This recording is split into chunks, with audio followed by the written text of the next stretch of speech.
I think you're the fake hedgehog around here.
Hello everybody, it is Wednesday night and you know what that means. Time to step back through the forbidden door and into the world of wrestling is silly. It is time for Heatwave.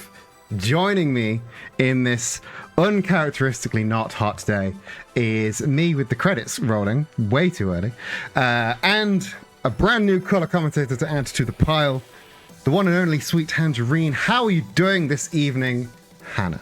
I am doing delightfully, Eden. I am here. I am looking at clouds. Don't see many of those lately.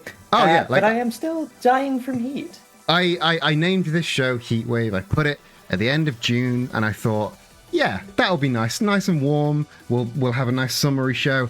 I'm wearing full length jeans for the first time this month, and I don't like this. I should be in shorts.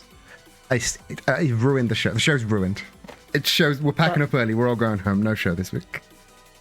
If it's any help, I never stopped wearing full-length jeans. I am a mad woman. I don't know how you've coped. This is the first time. Again, this is the first time since like June 1st that I've not worn shorts, and I've forgotten. I feel so constricted. I hate this. My poor covered ankles. Horrible. I couldn't possibly show my ankles. I am a decent woman. How salacious it would be for you to have your ankles on show. It would be quite the scandal. Indeed. It would almost be as newsworthy as this fantastic show we have prepared for you tonight. Did you catch that segue? Buttery smooth that was. Delicious. We have a fantastic night of wrestling for you tonight. For Wrestling is Silly Heatwave, where we have not one, not two, not three, but four title matches. I had to just count them for a second there. 4 title matches on the line tonight. We have the Flippy Shit division, the tag title, the men's world title, and for the first time ever, the women's world title will be contended for tonight. But before any of that, we have Summertime Silliness, the 30-man battle royal, all for the Smiley case. Now, the last person that owned the Smiley case was, of course, Wallace, and we all saw the great things that Wallace did with the Smiley case. He is our current and defending Flippy Shit division champion. And now, while the names of the men in Summertime Silliness are all hidden, they're all surprises. We don't know who's going to run in and when. Does anybody jump into your mind as somebody that you'd like to be the next person holding the case? I think there are quite a number of people on the roster that I don't feel like have gotten much of a fair shout at the title. I feel like Shrek's kind of gone under the radar lately, has kind of disappeared, or his former teammate Poe. They could be potential good options there. I mean, I think we would all love to see Mackie Chase get an option, the delightful mac and cheese man. I think there's a good few options there. I feel like Mackie is one of those that's always sort of been on the precipice of greatness. I feel like he's got the crowd behind him. He's got the entirety of the Wrestling is Silly world behind him. He just needs that push. So that's not a bad shout for this year's this quarters contender, I suppose. I think on equal footing, the Big Mac might be ready for something. I think he's also been sort of on the precipice of something big, maybe being sort of overshadowed by Mackie Chase a little, but either way, I think Mackie's a good shout. I mean, he's certainly making his rise and has seemingly done so alongside Mackie Chase with some really quite positive results, but he's just not captured that one little thing that he needs for that final push, and holding the case could be that. I think you're right. He definitely is missing that like the X factor, that secret sauce, if you will, to complete the meal that is the Big Mac. But I don't know. I mean, we could sit here and we could prognosticate and we could make guesses all damn evening. Or what we could do is, for the first time tonight on Wrestling is Silly Heatwave, throw down to the ring and see. I think the game just crashed. Oh dear. It was exactly what we wanted to That happen. is exactly what we wanted to happen. Bear with me while I try I and heard a funny noise. bear with me while I try and uncrash the stream. How did how did the Good stream go? night, Zach. How did the stream go, Discord? It went terribly because my game crashed. Shut up, Discord. Oh, this is a bad sign. If I feel like I have brought a certain energy with me. I swear, if battle royales are broken in this, I'll be not happy. I'll be not happy at all. Come on. Did you do the professional thing and do a test run? Did I? No, of course I did do a test run. Of course you didn't. The game. That's why I asked. The game hasn't let me down so far. It's been pretty. It's been pretty stuck together. Way better than the last one was, and we didn't do test runs of that one either. I mean, that one was held together by glue and prayers. It was. It very much was. But this one has been relatively good, relatively well behaved. So I'm going to try and Until load now. Yeah, like as Zach's pointed out, professionalism in this stream, not likely at all. Let's be real. So this, it is about in this time that we would continue to prognosticate about people that we would think would do good holding the case. You know who I think would be a good shout? Slenderman. Because we haven't really had an out-and-out bad guy holding the case, have we? Because Wallace... to memory, no. Wallace, while he was doing bad things, wasn't a bad guy. And same with Darth Maul. Was a good guy. It was like doing bad things and is in his own world a bad guy, but he had the fans on his side. Someone like a Slender Man or, God forbid, a Winnie the Pooh would be... Stop talking. I won't allow it. Not while I am commentating. Someone like I will override any result. I will take control of this stream. I mean, no, Winnie the Pooh cannot be allowed. I don't know. Just go with me here. Go with me here. A Winnie the Pooh, or even a Garfield. A Garfield is an acceptable alternative. I feel like give them a chance with the case, to like give them a reason to push forward, to give them an end goal, and they might actually surprise you with. I mean, you have to see them in the ring a hell of a lot more, and I know there's only so much of that we can handle as mere mortals. But I don't know. I think there's a chance. I also think Ichiban could be a decent contender holding the case. He's sort of made a very explosive entry alongside the Fight Boyfriends, and I think that there is definitely potential there just from his early entry. Ichiban is another solid pick. He came in, like you said, very explosive, very high energy, and being under the wing of the Fight Boyfriends is going to teach him a lot about how this business works. I'm not quite sure if he's ready yet, but I'd be very interested to see if he appears in the match, and if he does, how he does, because I don't know. I mean, fingers crossed. I'm going to press the go button again. Let's see if it works this time. Oh, we see it. Let's go down to the ring before the game crashes.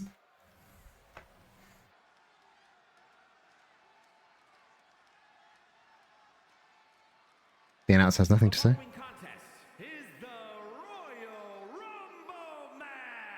I like to imagine he's just mouthing to the crowd. Number 1 and number 2 will start the ring at the same time. Other superstars will join in the order they drew. This will continue until all 30 superstars have entered the ring. Eliminations occur when you are thrown over the top rope with both feet landing on the floor. The last superstar in the ring will be declared the Royal Rumble winner and will go on to face the champion of their choice at WrestleMania! He was doing so well with announcing the rules, and then he said that WrestleMania thing. That was quite an odd line. We don't have a WrestleMania. We don't have any of this. But like you said, 30 men. Representing Vicious and Delicious from New York, weighing in at 313 pounds, So the Big Mac drawn the number 1. And his delicious trousers. His delicious, delicious trousers. And his looks like a takeaway wrapper jacket. You may think that number 1 is an unlucky position to draw in the Rumble, because obviously you've got to then eliminate 29 men. But more people have won from number 1 in Royal Rumbles than have won at any other position. Oh, that is fascinating. I wouldn't rule out an early position anyway. I mean, we have seen on this very show early positions doing remarkably well. Red Spy's own entrance into the competition for starters. Red Spy, Darth Maul. There have been some excellent outings. The last summertime silliness we had of early competitors doing really, really well. But let's see who's drawn number 2.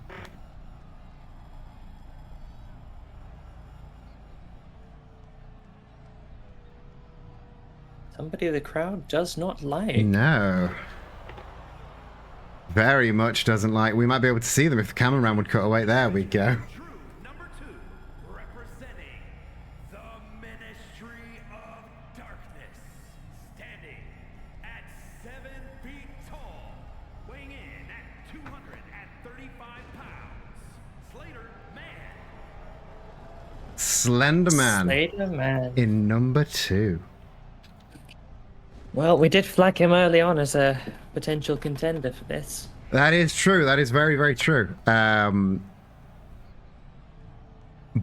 I think if of the 2 of these men that have come in first and second, I think I have to give the edge to Slender Man, because the way he wrestles is a lot slower and a lot more stamina conserving. So if either of these 2 men can go the distance, I think it's Slender Man. Yeah, the good old Big Mac. He's explosive. He's got potential, but from the number 1 position, I would definitely agree towards leaning towards Slender Man. Mm-hmm.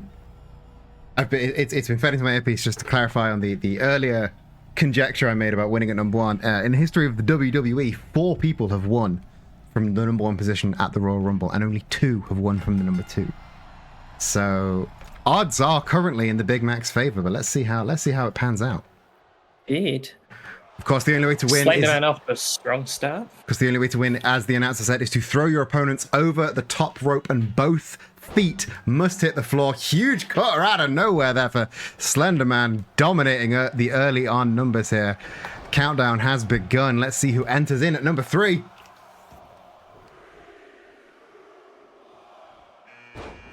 Oh, it is Bowser. A Bowser, a face we haven't seen in a few weeks since his son entered the competition, and Slender Man wasting no time turning his attention towards the King of the Koopas with a huge axe kick to take him down.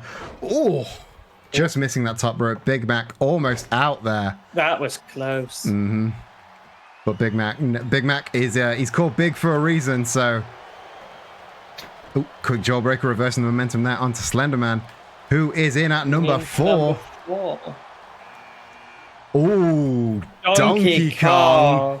Now these 2 men... There will be a rivalry in this ring. These 2 men obviously have a lot of history, a former tag team, but everyone is all out for themselves here in the Rumble, so maybe an unlikely alliance. Oh, maybe not. Definitely not. Oh, huge beast of a powerbomb there, making waves with an entrance like that is Donkey Kong. Gearing up for number 5. Who is joining this fray of this hoss fight of huge men? It's Goku. Oh, and the Big Mac out. Big Mac has been eliminated. Unfortunate for him, but Goku now coming in at number 5. Bowser attempting ascent on there, but with no target, he just lands on his own shell, and that's going to do more damage to him than it is anybody else. Oh. Reverse body slam there from Donkey Kong. Donkey Kong asserting his dominance over Bowser right now. That giant hammer Goku sent into space with that. Welcome Glamrock Freddy. Glam Rock Freddy again, continuing the big beefy boys. That looked very dangerous to Slenderman just then, but he managed to wriggle out of just being thrown clean over the top rope. Glamrock Freddy here picking a fight with Donkey Kong from the off. An interesting target to select, but I only got a few quick strikes in before it went sideways though. He's real animals obviously more powerful than robot animals, as is proven early on in this Summertime Silliness Battle Royal. Spinning kick there, taking Bowser not quite off his feet, but definitely onto roller skates there. And here is your Ichiban number 1. It's your pick for the match. It's Ichiban in at number 7. If anyone can tell me what number 7. I know Ichiban is number 1, but what is number 7? Oh, Goku being. Oh, can Bowser manage to eliminate Goku?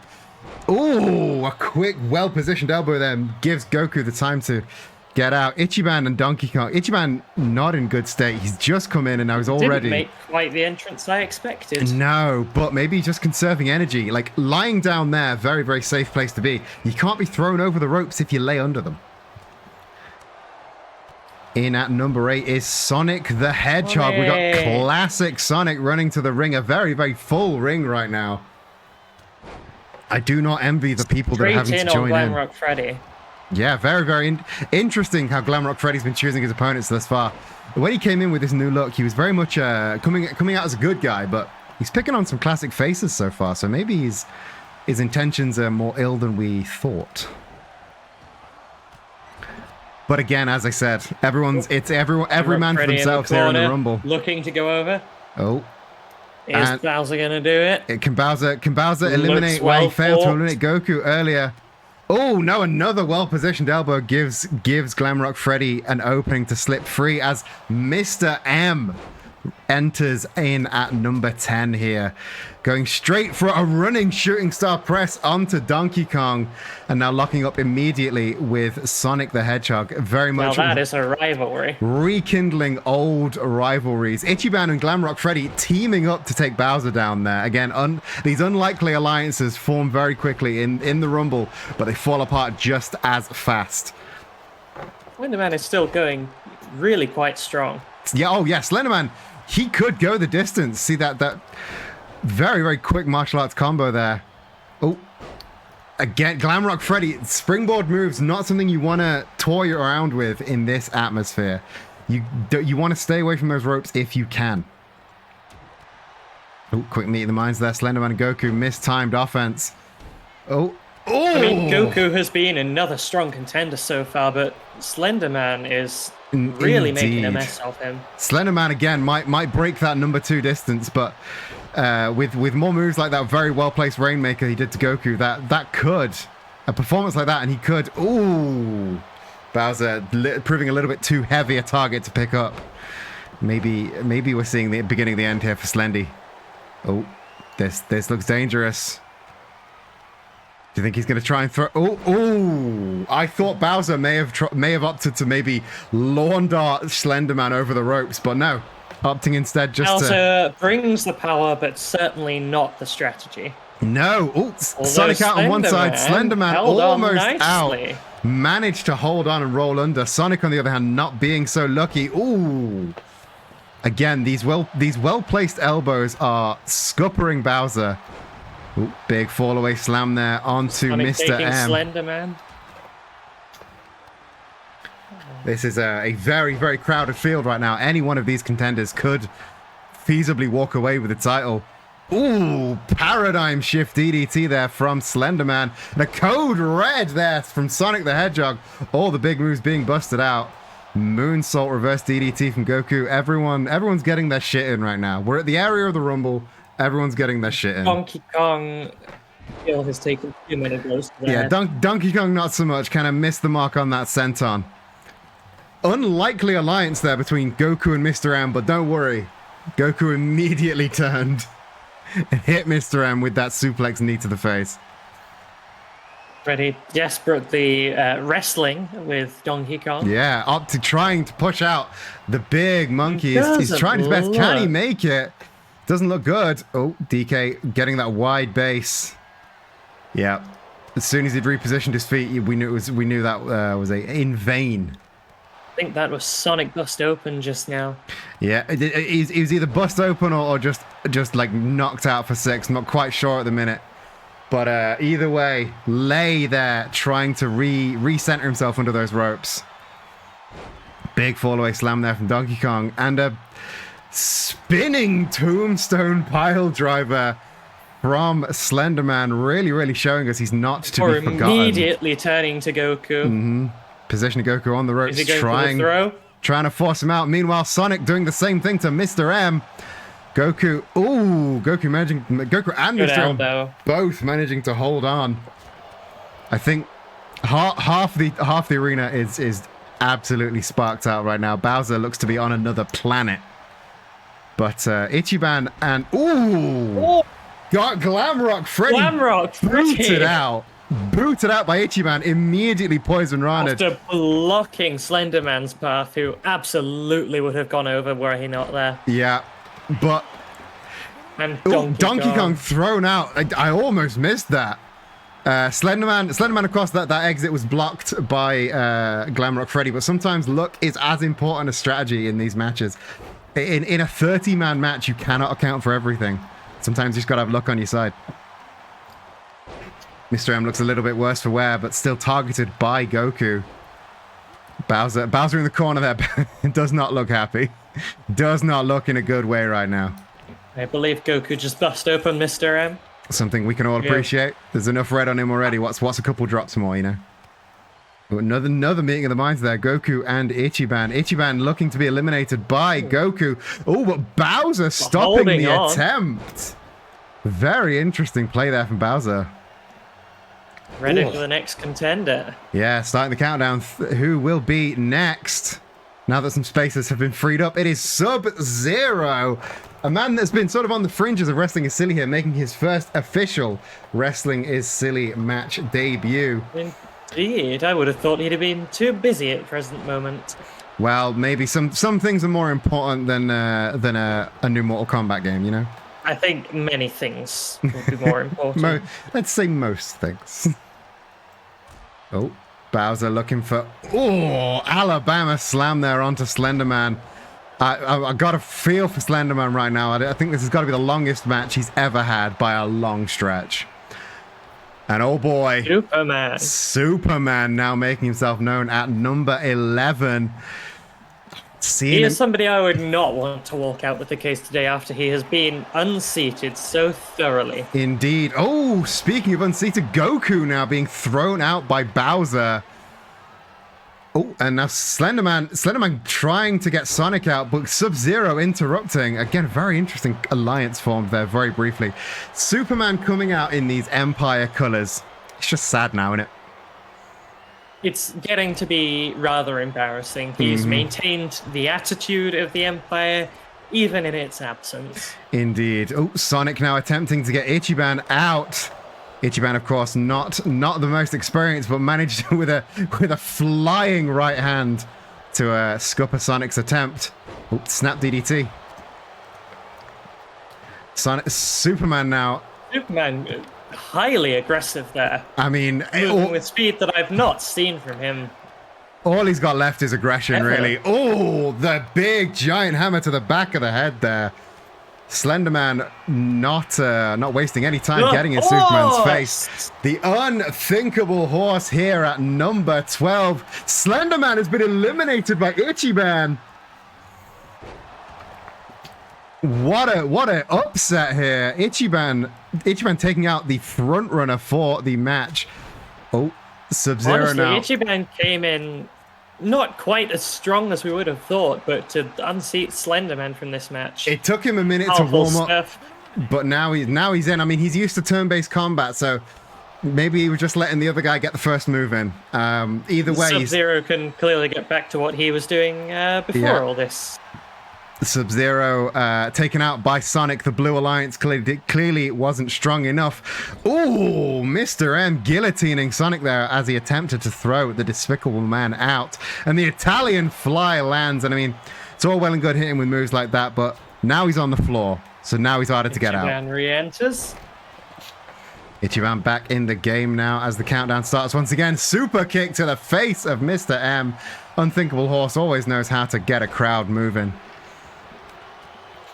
Didn't quite land it. Unfortunately couldn't quite hit the exit. Ichiban, Mr. M, Superman, you know, let them fight. Let them beat each other up as long as they need to.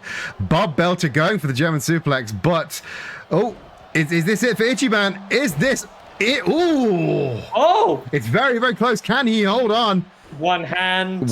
Getting that second hand on. He's flying elbows, managing to keep Managed to stay in. Managed to keep in this match for a few moments longer at least. Meanwhile, the Unthinkable Horse and Bowser crossing paths to behemoths. And speaking of behemoths, here is Garfield, the one and only, making his entrance here at number 14. How would you feel about Garfield winning? Oh, Superman has taken out Ichiban. As Garfield throws out Sonic. Oh, it is all bad news right now as the field is populated by bad ring guys. Of villains. It is a ring of villains and a horse. But Ichiban. And Bob's here. Ichiban was well fought. Yeah, I think Bob's a tweener, as we say here in the industry. He's not quite a good guy, not quite a bad guy. But flying dropkick there for Mr. M. He's not a good guy or a bad guy, but he's a knocked out guy. Oh, Mr. M now attempting to throw Bob over the turnbuckle. Again, Bob, though, not even getting a second foot off the ground. I think Mr. M has underestimated the cook from New Jersey here. I'm quite surprised by how long Garfield was out already at this stage. I mean, yeah, he's definitely not used to these long matches. He comes in, does his business, and leaves. But maybe he thinks it's his time. Abe. Yeah, it's Honest Abe here at number 15. We've hit the halfway point of our 30 contenders. Abe's a crowd favorite who could really go a long way with the case, I think. Oh, yeah. Just off your crowd support. We've seen he's got that power and strength to really take it somewhere. Yeah, we've seen what his tag team partner Carl can do with a title, but I think Abe could have a nice lengthy reign in him. At least 4 years. Maybe a second term if you tried. But bringing in the Joker. In at 16, we have the Joker here as Superman. Superman targeting the other villains of the match. He was against Mr. M.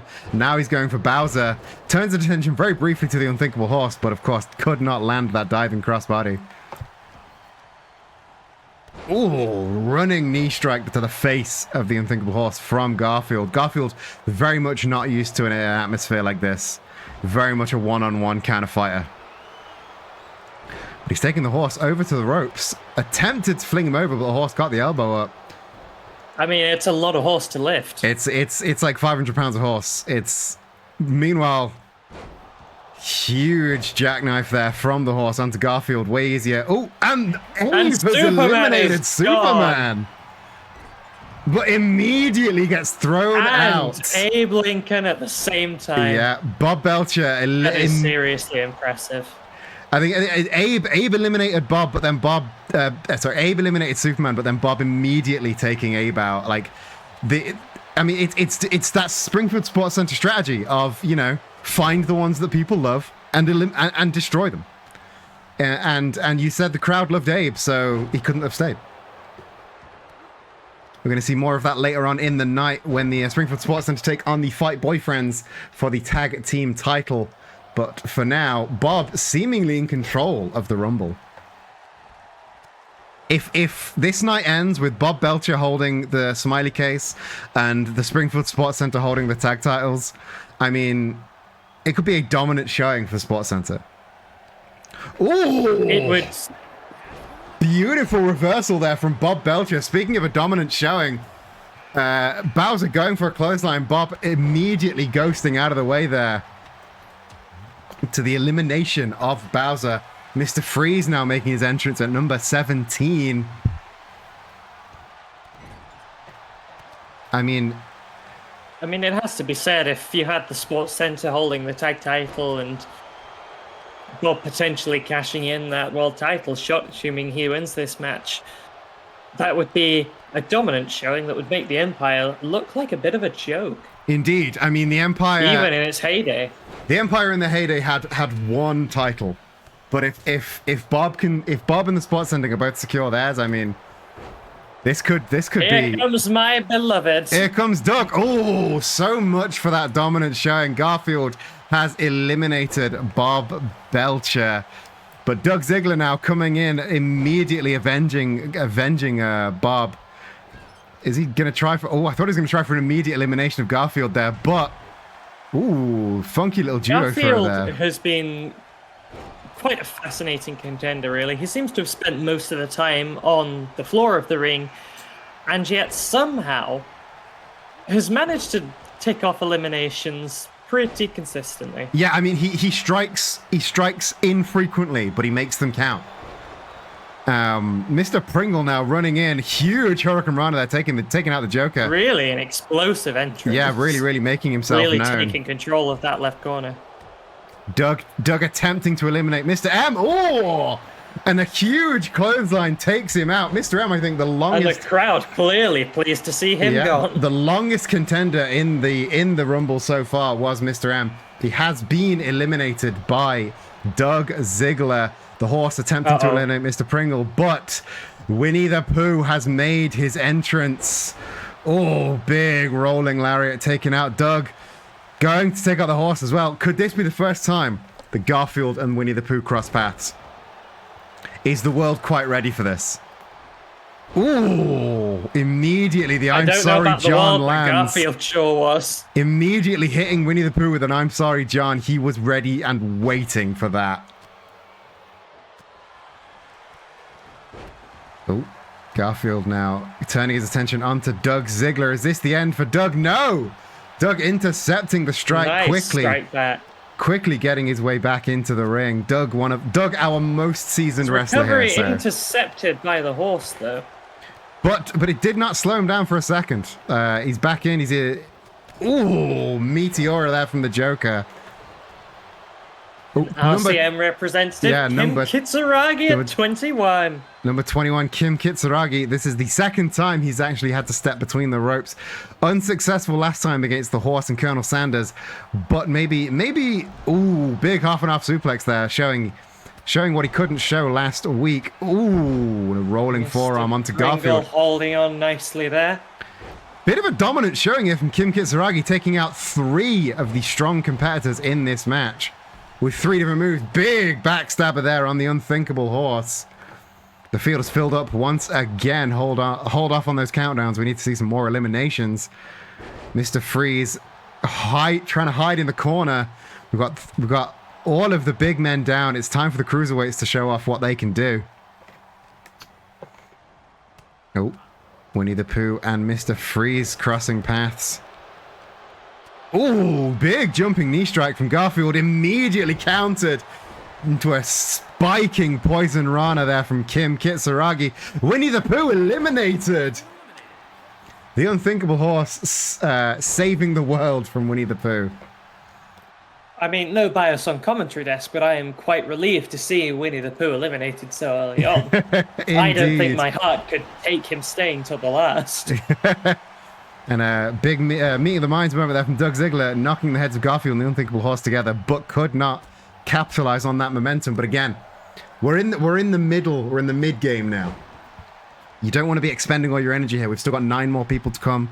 We've got maybe another 10 minutes of this match left to go. These men need to be steadying themselves. Oh, who's that? I think, is that Doug who's been eliminated by Garfield? Oh, no. Kim Kitsuragi eliminated by Garfield. And Mr. Pringle certainly attempting to make his attempt on the horse, but could not be done. Unfortunately, the horse... And the horse responds with his way more successfully returning fire, but Doug trying to take the horse out. Horse not having a bar of it, though. Horse kind of dominant so far. Countdown, who is in 22 is Darth Maul, a former smiley case holder making his second chance. Oh, another I'm sorry John hits, this time on Mr. Freeze. And really powerful showing from the horse there. The horse is having a really strong, showing. Garfield having a really strong showing. Stream having a really weak showing. We've got some drop frames, but we're gonna power through. I'm gonna try and. It is the Twitch Classic here. Indeed. In at number 23, we have His Almighty God entering the ring. Both of Deity Dogs now represented in this Rumble. The horse attempting to take Darth Maul out, but it is not sticking. Ooh! Another spiking Poison Rana there this time. Joker seemingly not afraid of God in the slightest. What is a god to a non-believer? And the Joker is very big on r/atheism. I could see it. Ooh, God has just eliminated What a betrayal! Now, we've always said it's every man for himself here at Summertime Silliness, but that was quite shocking stuff. Shocking is the word. Like, wow. Those two have been a truly stupendous tag team. Indeed. They have worked together magnificently. But, so for such a betrayal so early into God's entry is shocking. Having a go on Gus. But Garfield has just eliminated the unthinkable horse here. The show does still go on even as we face this huge betrayal. But ooh, big crossbody there from Darth Maul, and Garfield now three straight out. Yeah, I mean, Garfield is showing a real forceful. I mean, it's going to be very interesting to see if Scarecrow entering at 25 now. Does Scarecrow fear Garfield? There's only one way to find out. Garfield and God now crossing paths. Huge lariat there. It would seem that the Arkham Asylum bunch really have it in for God. I mean, they immediately went for the man. Arkham Asylum and the Dogs have crossed paths once or twice in the past, so to say it's completely out of left field. Ooh, quick code breaker there, though. The knees directly in the face of His Almighty. Gus attempting to take take Darth Maul out there, but unsuccessful. Diddy Kong make his entrance, and a double choke slam here from Garfield and Scarecrow. Again, but then they immediately turn on one another. Oh, quick tornado DDT. Diddy Kong making a hell of an entrance. I would have expected a greater rivalry from Garfield and God, and as I say it, so it is. Yeah, God attempting the fallaway slam, but Garfield isn't that easy to throw around, although the Joker with those very spiky Poison Ranas able to take down Garfield. A Pepsi Man here at number 27. Not seen a lot of old Pepsi Man since the snack pack, but ooh, Scarecrow Garfield taken out eliminating Scarecrow. Yeah, God immediately taking him by the scruff of the neck and seeing what he can do, but Garfield retaining control. Garfield hates God for inventing Mondays. Yeah, that's it. That's got to be it. God up there on the turnbuckle, very precarious position there. But looking quite concerned about it, but managing to get out. Big swinging left hand. Oh, the Joker choke slamming Pepsi Man clean over the rope. Real show of force there from the Joker. Someone who we kind of slept on recently, but maybe he's done. Maybe he's done with all that.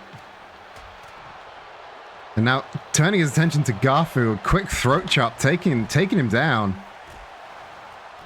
Ooh, sharp backbreaker there from Gus, though. We prepare for our next competitor. Gus seemingly a little bit forgotten about so far. Waluigi in at position 28. A good position to be in. You're quite near the end of the match. You've not got a lot of people left, but it's a very, very stacked field right now. So maybe. I mean, Garfield continues to maintain control. He clearly just took some time to wind up, but now that he's there, there seems to be no stopping him. Yeah, much like Ichiban, takes him a minute to turn on to get warmed up, but it's It's a very, very dominant showing when they finally get going. Garfield, currently our longest standing competitor in the ring, as the Burger King makes his way down. The entirety of the snack pack, bar Luigi, now represented in this Rumble.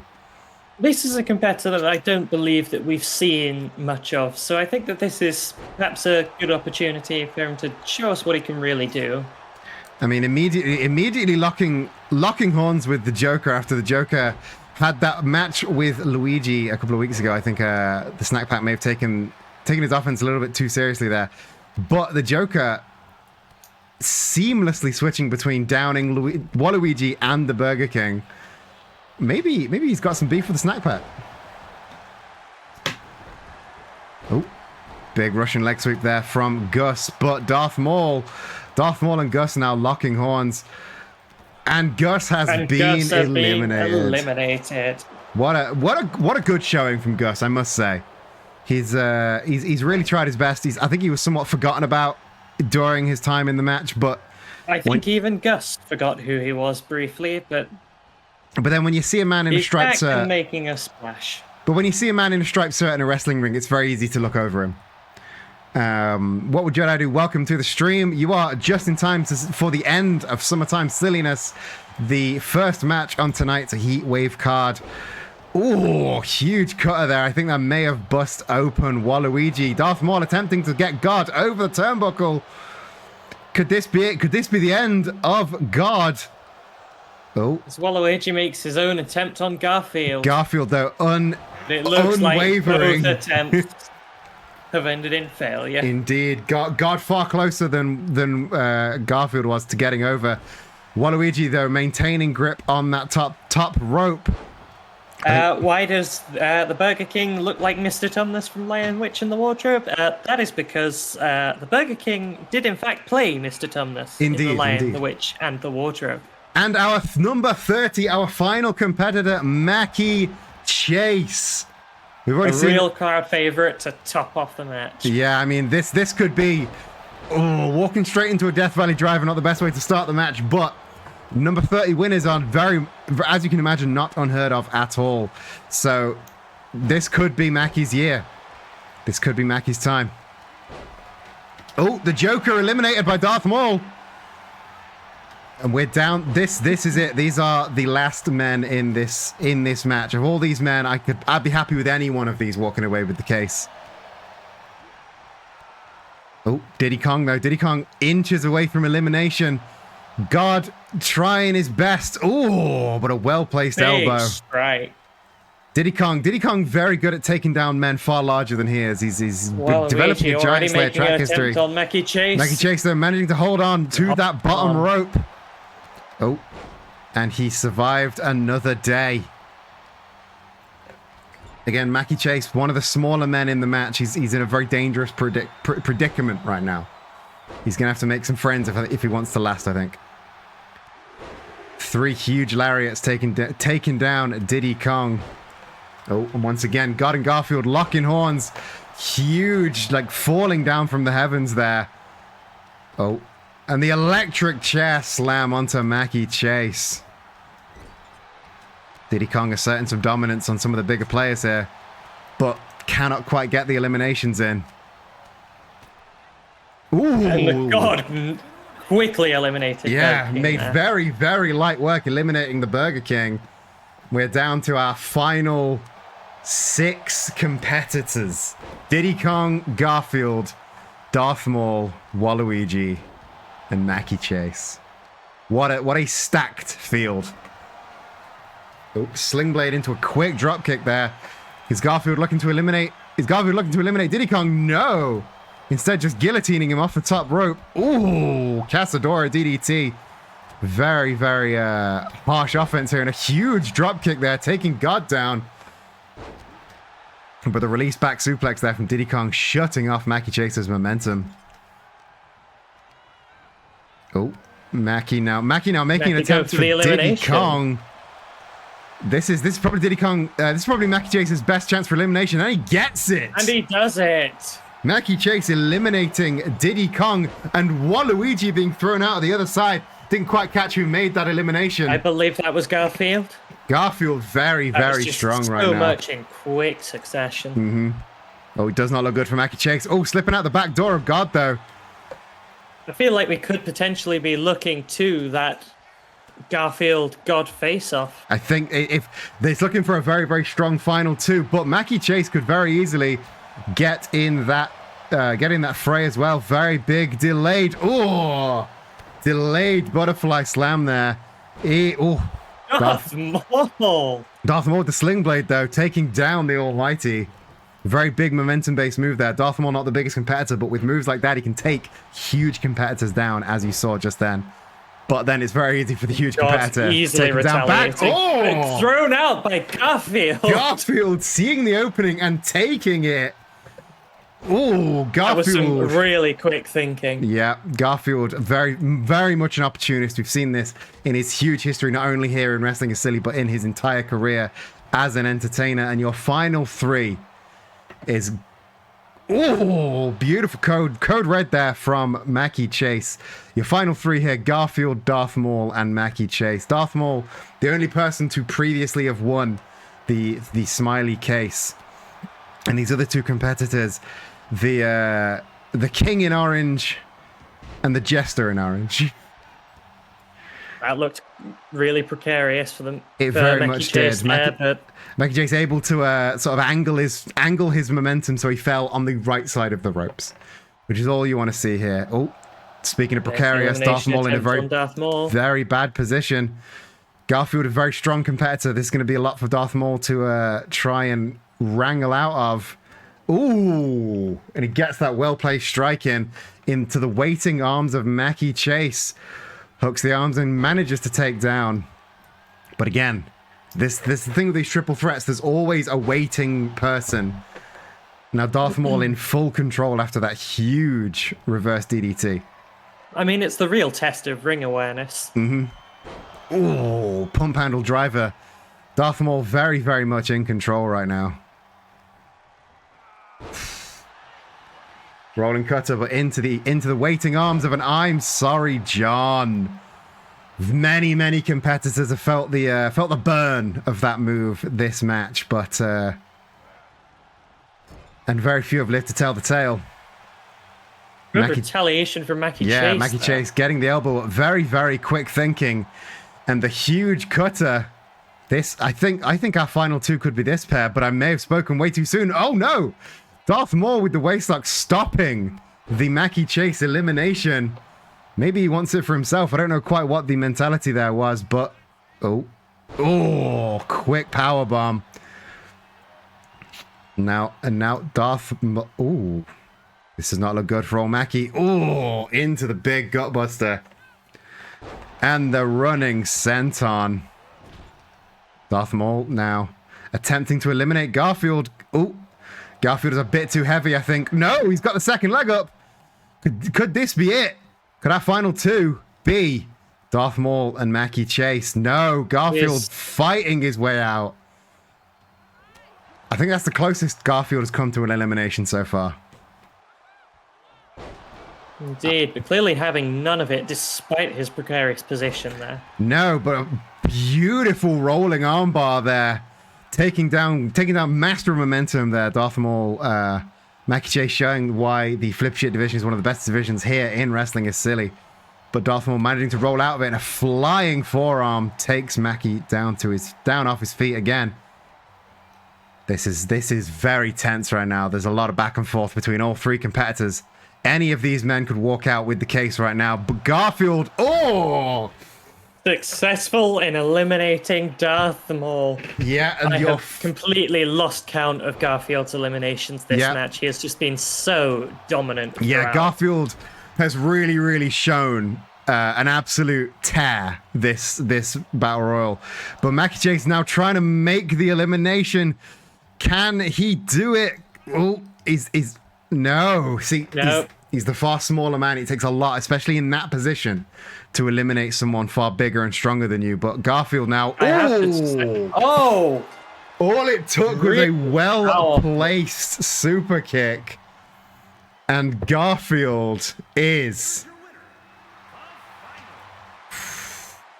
This match has left us with so much to absorb. That was Yeah. a really I mean, powerful performance from Garfield throughout. A lot of alliances and betrayals. Just shocking stuff, and Garfield has absolutely powered through it Yeah. right up until the last. Garfield, like Garfield. I know we said before about the unthinkable horse showing dominance there, and so many other people showing really sort of dominant performances there in that Rumble. But Garfield really did.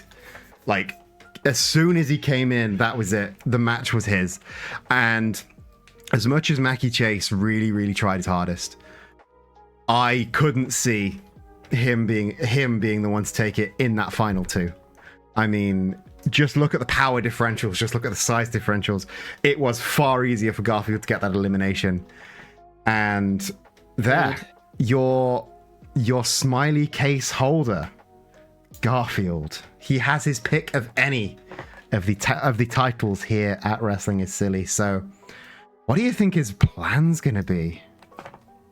I, as with many things to do with Garfield, think that his plans are entirely unknowable. Yeah. One might think that he would take a really opportune moment to cash that case in, but Garfield, being the true chaotic entity that we know him to be, he could cash that in at absolutely any moment without any reason or rhyme to our mortal minds. Yeah, I mean, he's really is sort of incomprehensible, unthinkable even.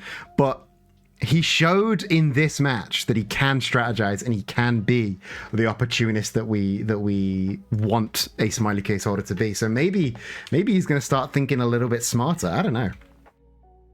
It's only time will tell, though. Hey, if he really does want to be an opportunist, we've got a world title match. We've got a world title match later on tonight. Why don't you cash in then? Shows that you're a real opportunist, maybe. But speaking of opportunity and speaking of moves that you can't quite understand, our next match is a very personal grudge match. Red Spy against Miles Morales. Now, until very recently, these two men were inseparable. These two men were mentor and mentee. But Miles had that shot, that number one contender shot for the Flippy Shit Division title. And since he lost that, Red Spy doesn't seem to be wanting anything to do with him anymore. I mean, after he interrupted Miles' match last week, we tried to reach him for comment, and all he said to us was, "I'm done with that loser." So, and it is quite a shocking turn of events as well, especially as Red Spy came in with really quite a dominant showing in his own summertime silliness last year. He really fell off the radar before taking Miles under his wing. So to now see Miles reaching those levels of greatness that he never quite achieved again, I think could have really thrown him off. I think so. Maybe it's a hint of jealousy. Maybe it is just maybe he just wanted Miles to get the title and is mad. But either way, he's demanded this match, and I mean, who are we to say no? So your second match here as a bit of a palate cleanser after the madness that was summertime silliness. Red Spy versus Miles Morales. Do you have any predictions while I set up the chat's prediction before we go down to the ring? I mean, I could have a prediction, but I think I'm only going to say what I think most of us would expect. I think this is a shoo-in for Miles. He has demonstrated such expertise in the ring under the guidance of the Red Spy, and quite frankly, I think he has surpassed his teacher. Means only one way to find out. Let's go down to the ring and see how this very personal grudge match all shakes out.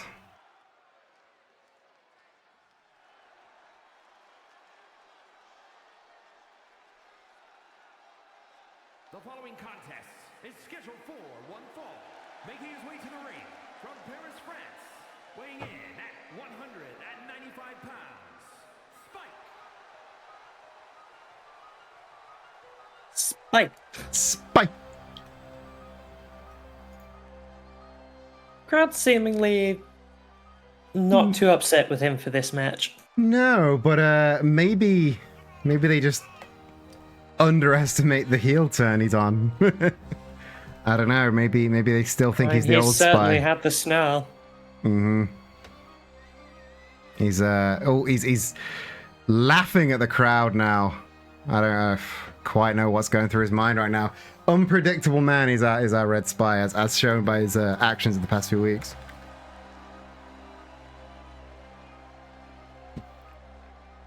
The understated entrance, in spite of the attempt on the crowd, I think. Indeed, he's all business. All business is our Red Spy. Some in the audience have even suggested that maybe this isn't Red Spy. Maybe this is in fact the Blue Spy in disguise. But only time will tell. I believe I was among those numbers. But if that is the case, then he's definitely thrown a wrench in the works of this partnership. Weighing in at 206 pounds, a Spider-Man.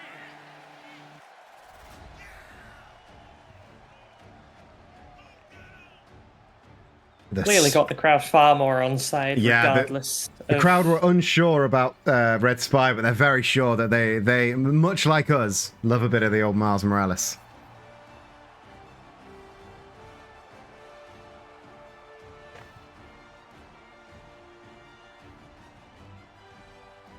Again, he's coming out as sure-footed and as excited as ever, but you got to imagine what's going through this kid's head right now. I mean, he's just lost his mentor. He's still very young, both in wrestling and in general. Indeed. And he's risen really quickly through the ranks in his wrestling career. I mean, he's taken to it like a duck to water. He's brought him here. He's a natural. He's taken to it like a duck to water. But Red Spy opening with a very, very quick flurry of strikes there. I think one of them may have hit him. Really quite methodically delivered. Indeed, and now into that rolling armbar, maybe trying to make very, very quick work of this match. Spider-Man, managing to, huge moonsault there. Making great distance, and the running Bulldog. This is the kind of, we can see now the difference in fighting styles between the two. The slow-paced, methodical Red Spy and the bombastic, very, very quick moves of Miles Morales here. Miles going for an unusual submission hold, working the neck, working the shoulder, but Red Spy powering out of it. It is quite a fascinating difference in styles, given how closely these two have worked. Yeah, I mean, obviously, Red Spy had a lot to teach in terms of like psychology and ring awareness and like theory of wrestling, but I don't think the actual fighting style was something that Miles was ever interested in. The X Factor there, taking Spy down to his feet. Miles with the cover. The rope break, though, again, clearly didn't learn enough from ring awareness. Yeah, trying to teach that ring awareness, but this is where the mentor-mentee relationship comes in. The Cazadora Bulldog, though, you can't teach that. That's pure agility, pure spider sense, pure spider agility. Now rolling up, going for Hurricane Rana into that middle rope. He's going for that swing 1-9. Boom! Ooh! Oh, well caught. Spy catching and going into that rope-assisted powerbomb. Yeah, Red Spy's had a lot of opportunity to scout Miles's matches. So if anyone can prepare for the swing 1-9, it's Red Spy. Clearly learned a lot from his student just as much. Mm-hmm. Double leg takedown there and a quick double stomp to the chest. I don't care how long you've been in the wrestling business, a double stomp to the chest is gonna hurt. And another one of those big running Bulldogs. Spy rolling out for a moment just to recenter himself. And a big leg lariat there from Miles. Again, we're seeing a side of Miles that we haven't seen in the last couple of weeks. Beautiful rolling neck breaker. He's getting a little bit more confident in his style, and you can see that coming through. He's coming into his It own. really has been one thing after the other, recovering well even from his misses. And it seems every time we see Miles out in the ring, he's got another weapon in his arsenal, another arrow in his quiver. He's always learning something new, even without Red Spy by his side. It's a very, very exciting to watch his career grow like this. Well placed drop kick to the face of Red Spy there. Miles in control of the match completely right now. Oh, going for another one of these spinning tiaras. You would have thought Red Spy would have scouted the second one, if not the first. But the tope does not quite hit its mark, but glances the back of the head of Red Spy. That could have spelled disaster for Spider-Man there. Indeed, but fortunately, colliding with your opponent is what makes that move worth it for your opponent, for the person giving it. Huge frog splash there, dead center. Could this be it? Oh, just Definitely a 2 not count. yet. A little bit early on in the match. I like that, as is tradition for Latino wrestlers, Miles pulling out the Eddie Guerrero tribute moves. He's very, very clearly knowledgeable of the sport. It's nice to see people respect the history. Red Spy, though, maintaining that wrist control to get those 2 lariats and the big, huge rolling senton there. Is he going for another one? Goes for a second as well. Goodness. He's a little bit of a goofy guy as well. It's not all serious business, clearly, for the Red Spy. Oh, double leg of his own, and now just beating at the head. Miles, though, able to... Clearly scrappier than he appeared at the start of the match. Indeed. Seems he gets more brutal the more desperate he becomes, and that's only going to carry on as the match goes on. Indeed. He's got a sleeper hold locked in at the moment, though. Miles managing to get the jawbreaker, though. Break out of that sleeper hold. Red Spy, of course, very much known for the silent wins, the submission holds, the sleeper holds. So it's very, very dangerous. But like you just saw, he's not just submissions. Big pop-up hurricane runner there. Just a 2 count, though. Spy looked like he thought that was going to be it, but he's got to know that Miles is made of stronger stuff than that. Up on the top. Ooh, goes. I mean, Miles has consistently shown tenacity through his career. Spy went for something there, but the pool was unfortunately empty. Doesn't appear to have slowed him down, though.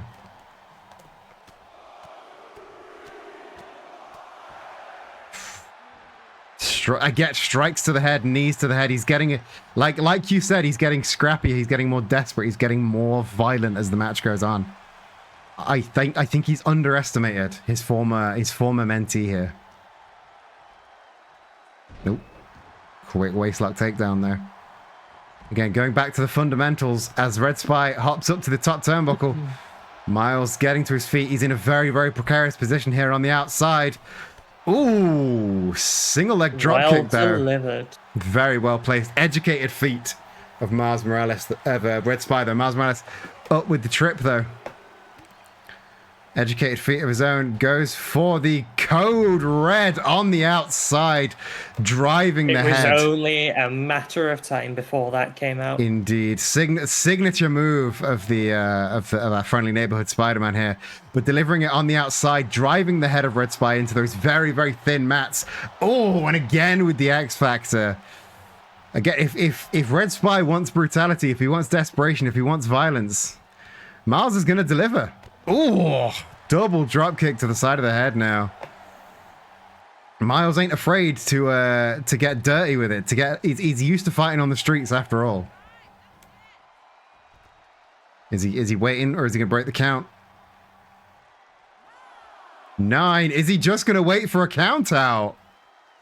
That would be wow. shocking stuff. Spider-Man getting the victory. But getting the victory through count out. Very, it's not very. the move we would expect of him.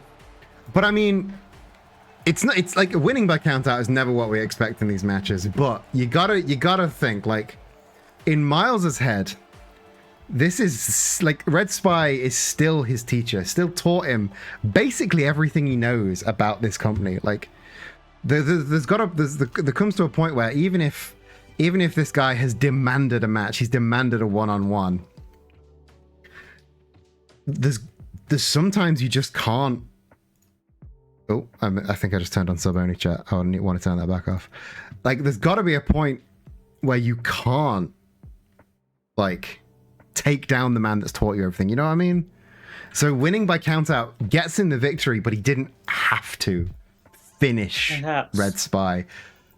But I don't think Red Spy is going to be happy with that. So this is something that could potentially be dragged on even longer. Eventually, he will be forced to either lose to or defeat his teacher. And if he's not willing to do what it takes, then he's going to have to take that loss somewhere. Yeah. I mean, there comes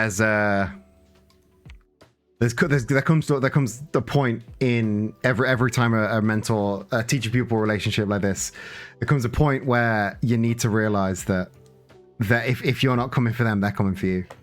So Miles has got to learn. Like, Red Spy ain't gonna slow down. So he gets the win this time, but I think he's only delayed the inevitable. Indeed. That does bring us to the close of the first hour of Wrestling is Silly for this week. But join us after the break. We're going to take a brief 2-minute break. After the break, join us for back-to-back title matches, starting with the Flippy Shit division, Wallace versus the Webmaster. Do not go anywhere. We'll be back in 2 minutes. But in the meantime, who is that Pokemon? Who's that Pokemon?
Welcome back, everybody, to Wrestling is Silly, your favorite wrestling show on a Wednesday night. Something Forbidden Door, something. Joining me as my color commentator for this week, the one and only Sweet Tangerine. If you are just now joining us, you have missed one hell of a first hour.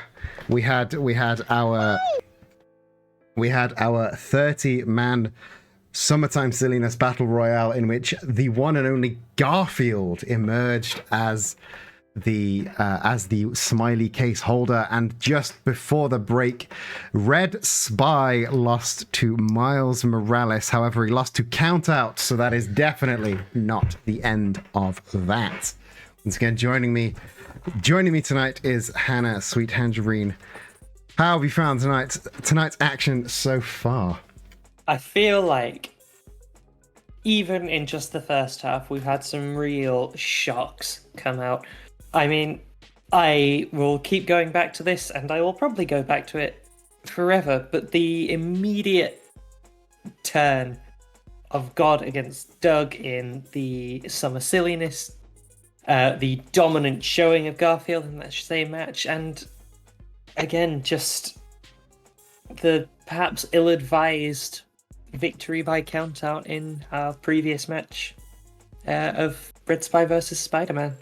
It has been one hell of a first half. I'm very, very interested to see what the Deity Dogs locker room is looking like after the, like you said, immediate betrayal between those two men. After Doug had such a strong showing before God came down to the ring as well, it was upsetting to say the least. Hopefully they can hash it all out, and I don't know, maybe God just took the idea that it's every man for himself a little bit too seriously, but it looked like a very, very pointed attack, I must say. It does make you wonder what's going on behind the scenes. Indeed, I mean, they have indeed. been such a tight tag team. It was a real shock to everybody, I think. If you but before we move on to our next match, I must take the time to plug our Ko-fi page. If you like what we're doing here at Wrestling is Silly, want to help us grow, want to help us get bigger and better and afford things like voice actors and maybe even people that can animate 3D models, then contribute to our Ko-fi page. There was a link to it in the chat just a second ago. There are various perks you can get from discount codes in our merch store, which is also there over there at the Ko-fi page, to special roles in the Discord, to booking title matches, to appearing on the show itself. Huge shout out to our current £20 a month contributor Ayakara and Bonky, who has given a one-off £5 donation. Over there at the merch store, you can also get yourself a Deity Dogs t-shirt if you want to grab one before they fall apart, it seems. Ill-timed merch. Ill-timed merch drop. However, there will always be more merch dropping on the store, and if you have more ideas for merch, let me know in the Discord, !Discord in the chat to grab yourself a link to that if you're not already. But back to the action. I'm done with the plugs now. That feels terrible every week. Back to the action, our next match in our back-to-back title match. Our first one, the Flippy Shit Division, Webmaster versus Wallace. Wallace is red hot right now. Wallace is really, really on a tear.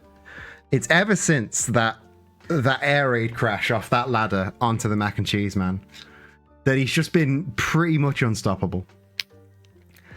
He has been riding the high from that, and I don't think he is ever set to come down. No, I mean, as soon as he got hold of this title, he said, book me a number one contenders match. Book me a number one contenders match. I want it Heatwave, go.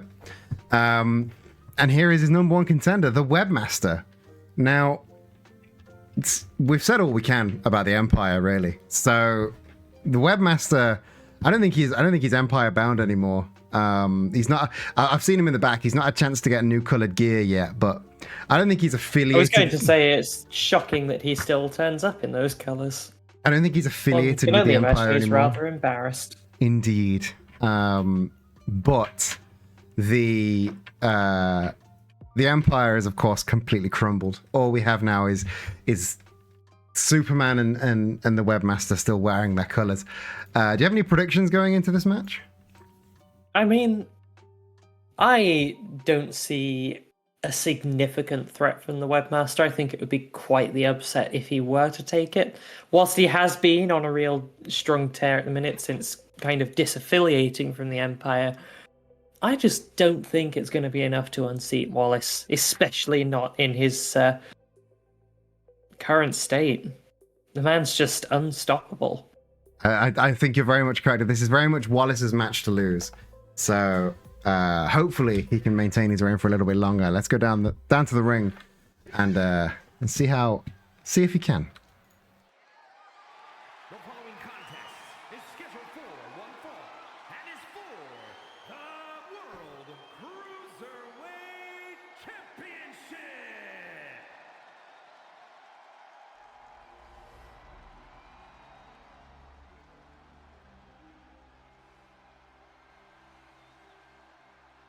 Yeah, still out in those Empire colors. How embarrassing.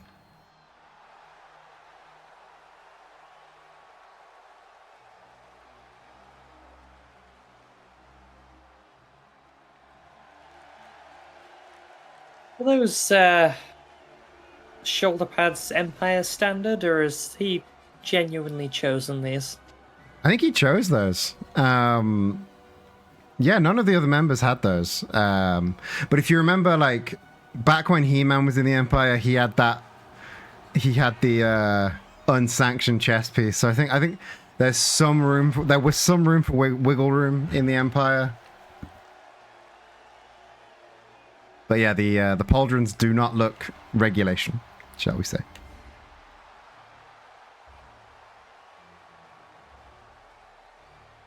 Trying to get the crowd on side, and is to an extent it's working. But the crowd are very much more on the side of the other guy, I think.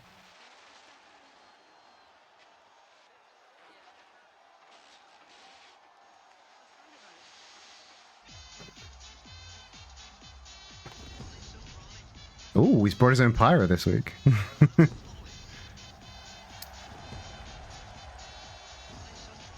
Very much loving life as the flippy shit division champion with that bright red belt.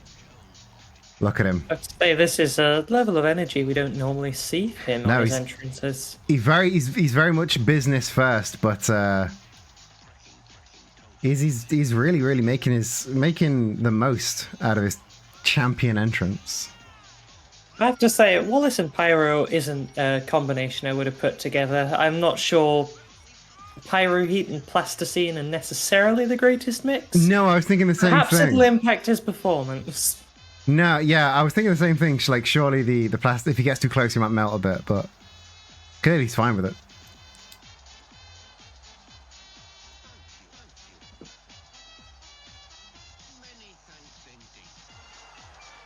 Oh, big cheers there for our flippy shit division champion.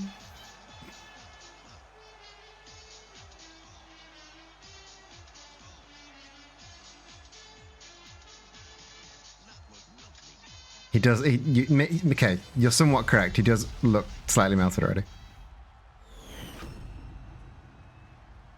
Introducing the challenger from Queens, New York, weighing in at 180 pounds, the Webmaster. Still some disparate That's cheers for the surprisingly Webmaster. on side. And his opponent from England, weighing in at 212 pounds, he is the World Cruiserweight Champion, Wallace. Finally realized you only got to say it once on the match that counts. He's getting there slowly, bless him. Yeah, he's trying his best. Wallace doesn't want to let go of that belt, but got to give it to Gus. And also got to hand it to Gus. He's rolled straight out of the Rumble back into referee position. It was a good recovery. Oh, yeah. We don't give the longest breaks. We certainly do not. We're all action. No time for trifling.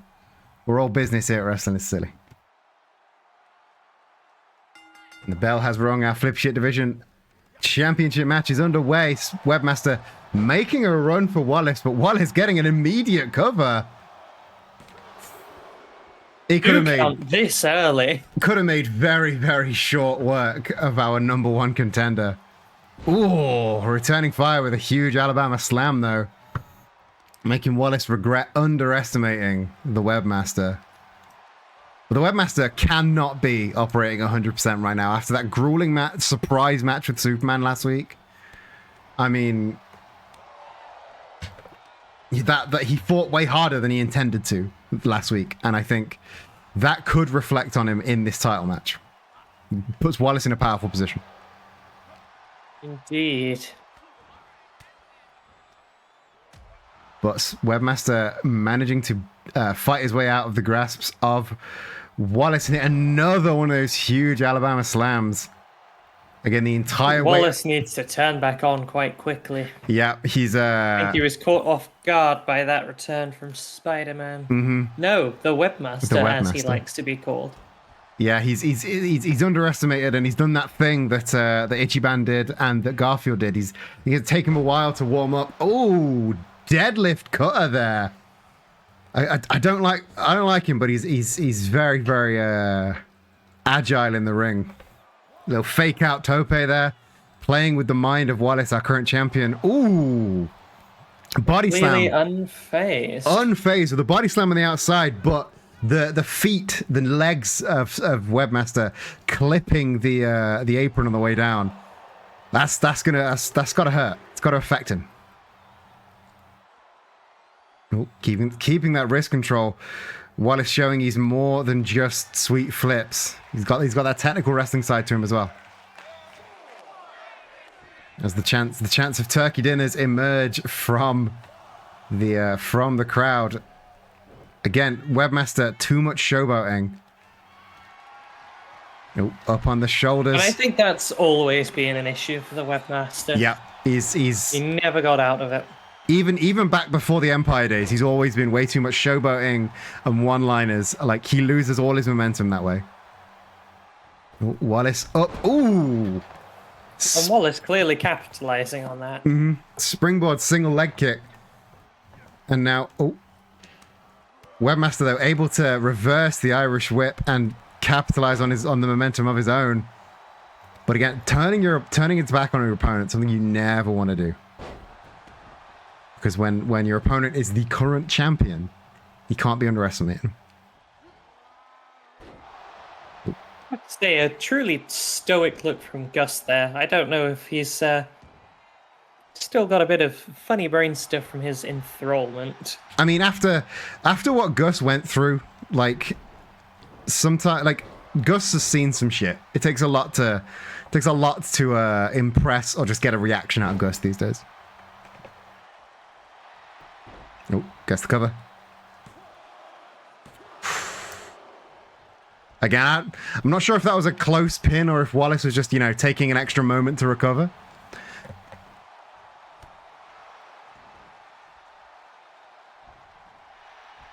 Ooh, big lariat takes Webmaster off his feet. Wallace sliding out to the outside. Battle spilling to the outside. Ooh. Lovely backflip DDT there. Wallace a little bit stunned, but managing to get back up to his feet. Oh. Ooh. Release vertical suplex. Webmaster dropping 6 feet down straight onto his back. Oof, owie, his spine. And now. Ooh. Traditional vertical suplex. Very much targeting the back of the Webmaster. And I mean, if you're going to make a targeted attack for one part of the body, the spine, I've heard that's rather an important one. I can confirm it is rather important. Oh. Oh! And the pile driver spiking the head into the mat now. Those very, very thin mats. Oh. Breaking the count. Wallace very determined to fight on the outside. Webmaster, though, not having any of it and trying to goad Wallace back into the ring. Showboating again. Mm-hmm. And paying for it. Yeah, paying for it. The series of sharp kicks to the head. Wallace up on the top now. Big, huge elbow drop. Shades of the Macho Man there as he gets the cover. Could not get that to stick, though. He's going to have to try a little bit harder than that. Oh. Got something in the tank there. To get onto his feet. Oh. I think he's going for the air raid crash, but Webmaster had it scouted. And again, another huge Alabama slam. I mean, if there's anything that you're going to scout from Wallace, it's that. Yeah, that air raid crash, it's the one thing he's most famous for. Oh. Webmaster now hitting the swing 1-9. That is a very interesting move for him to hit. The finisher of course of Miles Morales. DDT now getting the cover. Clearly learning something from his younger counterpart. Indeed, or maybe it was personal. Maybe it was trying trying to get in the head of Miles. Maybe that one match is a little bit of unfinished business. Wallace, though. I think in a title match, he really needs to focus on what's ahead of him. Yeah, but you know what he's like. It's the same with all the showboating. It's there's only his mind is always on 3 other things. Again, a big Alabama slam, and again, I think he's going for another swing 1-9. He's it's very intentional. I think he's trying to get in the head of Miles Morales. I think again there's unfinished business between those two men, and I think Wallace, ooh, the cutter out of nowhere. I think he's gonna have to capitalize on the fact that Webmaster's mind is elsewhere. Now, the camel clutch and just shots across the face, brutal strikes from Wallace. I think that's the thing that we often forget about Wallace. He does have a level of brutality that can often just come out like that. Like that, with Webmaster having to drag himself up by the ropes. Wallace seeing the opportunity to just spear him off the side of the apron like that. Webmaster, though, not the... ooh. Nice technical neckbreaker there. We forget Wallace isn't the only one that can be violent out of nowhere. We've seen these shots of violence from the Webmaster as well. It's that the Empire's influence still seeps through sometimes. Webmaster now in control, returning Wallace to the ring. Ooh. Another springboard roundhouse kick from Wallace, though, immediately turns the momentum back in the champion's favor. And now, up on the shoulders. Is he going to do it this time? He's going. Air raid crash lands. This is it. Could this be it for? Happen. Ooh, just a 2 count, though. I thought that was it. I thought that was going to be it for old Webmaster, but Wallace up on the top rope. Ooh, empty pool on that leg drop, though. That could be very, very bad news for our champion. Up on the top. Ooh, once again going for a third swing one. Ooh, the third, though. Caught. Scouted. Wallace was obviously paying attention to Red Spy earlier in the night. Running up with a strike, though. Ooh, spinning back kick straight to the face. Webmaster is finally kicked into high gear, it seems. Again, the neck breaker once again. Ooh. Ducks the roundhouse, but the enziguri follow-up unexpected by the champ. This is currently looking in huge forearm. Wallace crumpled. And now, again, taking a little bit of a moment to get a breather, but Webmaster not letting him let up at all. This could be it. We could be seeing new champ right now. Ooh. Maybe not. I feel like you called that slightly early. Yeah, curse of the commentator as usual. Wallace up on the top rope again. Is he going to go for that huge leg drop again? No, he wants the challenger on his feet. Ooh, elbow drop across the chest this time. Just for added insult to injury, and once again he's got something in the tank. What is this he's waiting for? Ooh, the kick doesn't land. Ooh, and the spider stomp connects. Wallace, though. Quite the shift in momentum. Yeah, there. that was a very, very close near fall. Peter's got the pump handle driver. This is it. This is how he beat Superman last week. Could this be it? Could we see a new champ? Not yet. Not just yet. There's still some plasticine in the tank for old Wallace. Taking him over to the turnbuckle for a quick snake eyes. Could that be it? No. Wallace, I think both competitors running on fumes a bit right now. Oh, but a well-placed... Drawing to a close. It's just a matter of who manages to get that ultimate pin. Mm-hmm. Oh, the backflip. The DDT connects. And now Webmaster going up to the top rope. Ooh, went for a 900 senton, but Wallace rolling out of the way. Very much. Oh, and the wrong trousers. Oh, we've not seen Wallace bust one of those out in a long time. Could this be it? Center of the ring. And what a statement to finish on. Champion retains. The wrong trousers. It was a move that he really relied on early on. And now... And since then, he's eased off a bit, but he has shown that he does still have it and he will bust it out yeah, when he needs to. As much as the man has changed, the wrong trousers is just as devastating as ever. So if you can, why not go back to that well? I mean, what a match, though. What a match between these two competitors. Both of them showing an intense, like, violent streak, an intense attitude. That was one hell of a match. But it was really quite something to behold. The champion retained, but again, I think the webmaster's mind may have been slightly elsewhere for some of that.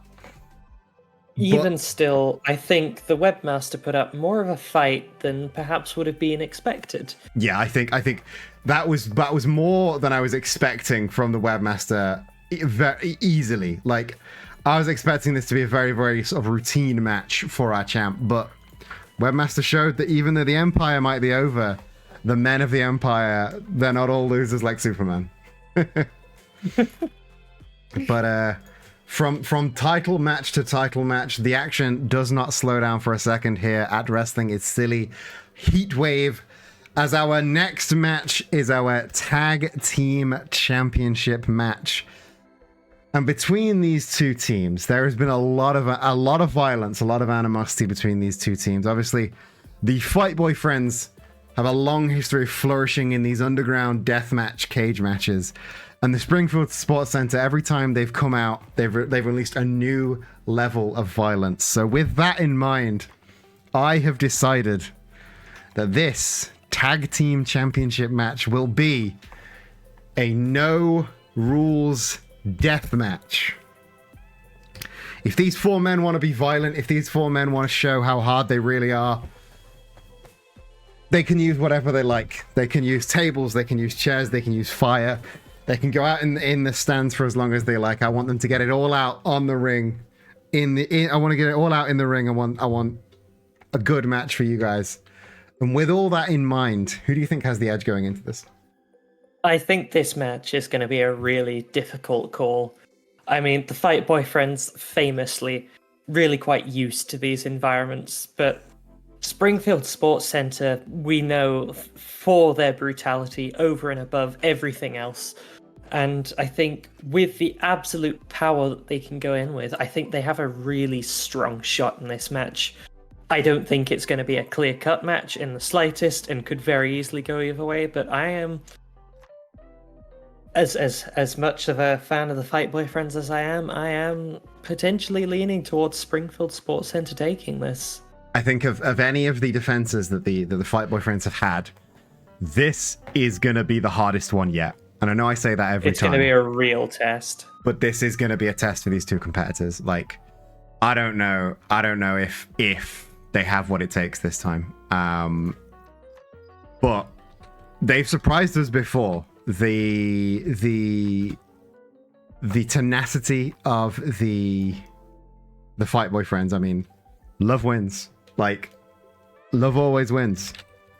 But if they have to lose it somewhere, I think the Fight Boy Friends losing it to the Springfield Sports Center, that makes the most sense to me. If anyone can take it, it is those two. Yeah. So let's see how it goes. Let's go down to the ring for what could be the most emotional match of tonight.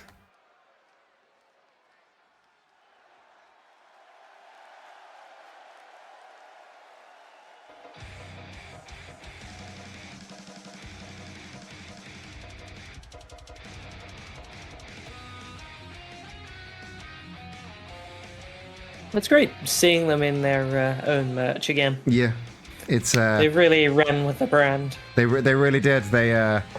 They've really embraced the Springfield Sports Center. If you want to get your own Springfield Sports Center branded shirt, Ko-fi.com/wrestling is silly.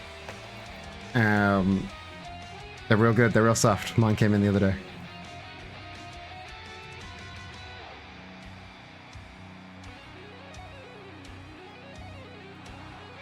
Seeing the original makeup of the Springfield Sports Center this week. The starting two. These two coming together was a matter of brutality in itself. Indeed. Forged in combat, those two were, but some might say the Fight Boy friends were too. While we didn't see it on screen, it very much was they fought each other, then they loved each other. So two very, very similar stories between these two teams.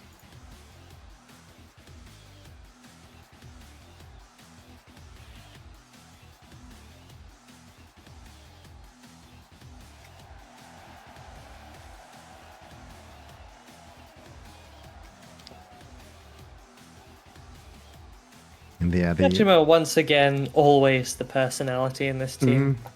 Kiryu, understated muscle. Majima, very, very happy to be the center of attention. And Kiryu's happy to let him be that center of attention.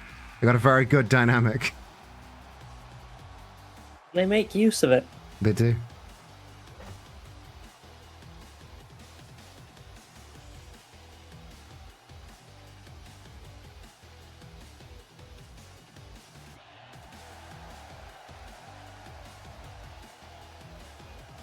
But all of the head games that Majima likes to play, I don't think they're gonna be very effective against the Sports Center. Because not only have they seen them all before, they've had a very, very storied history, these two teams, but it's just going to be a real test of strength. No gimmicks to be found here. Indeed.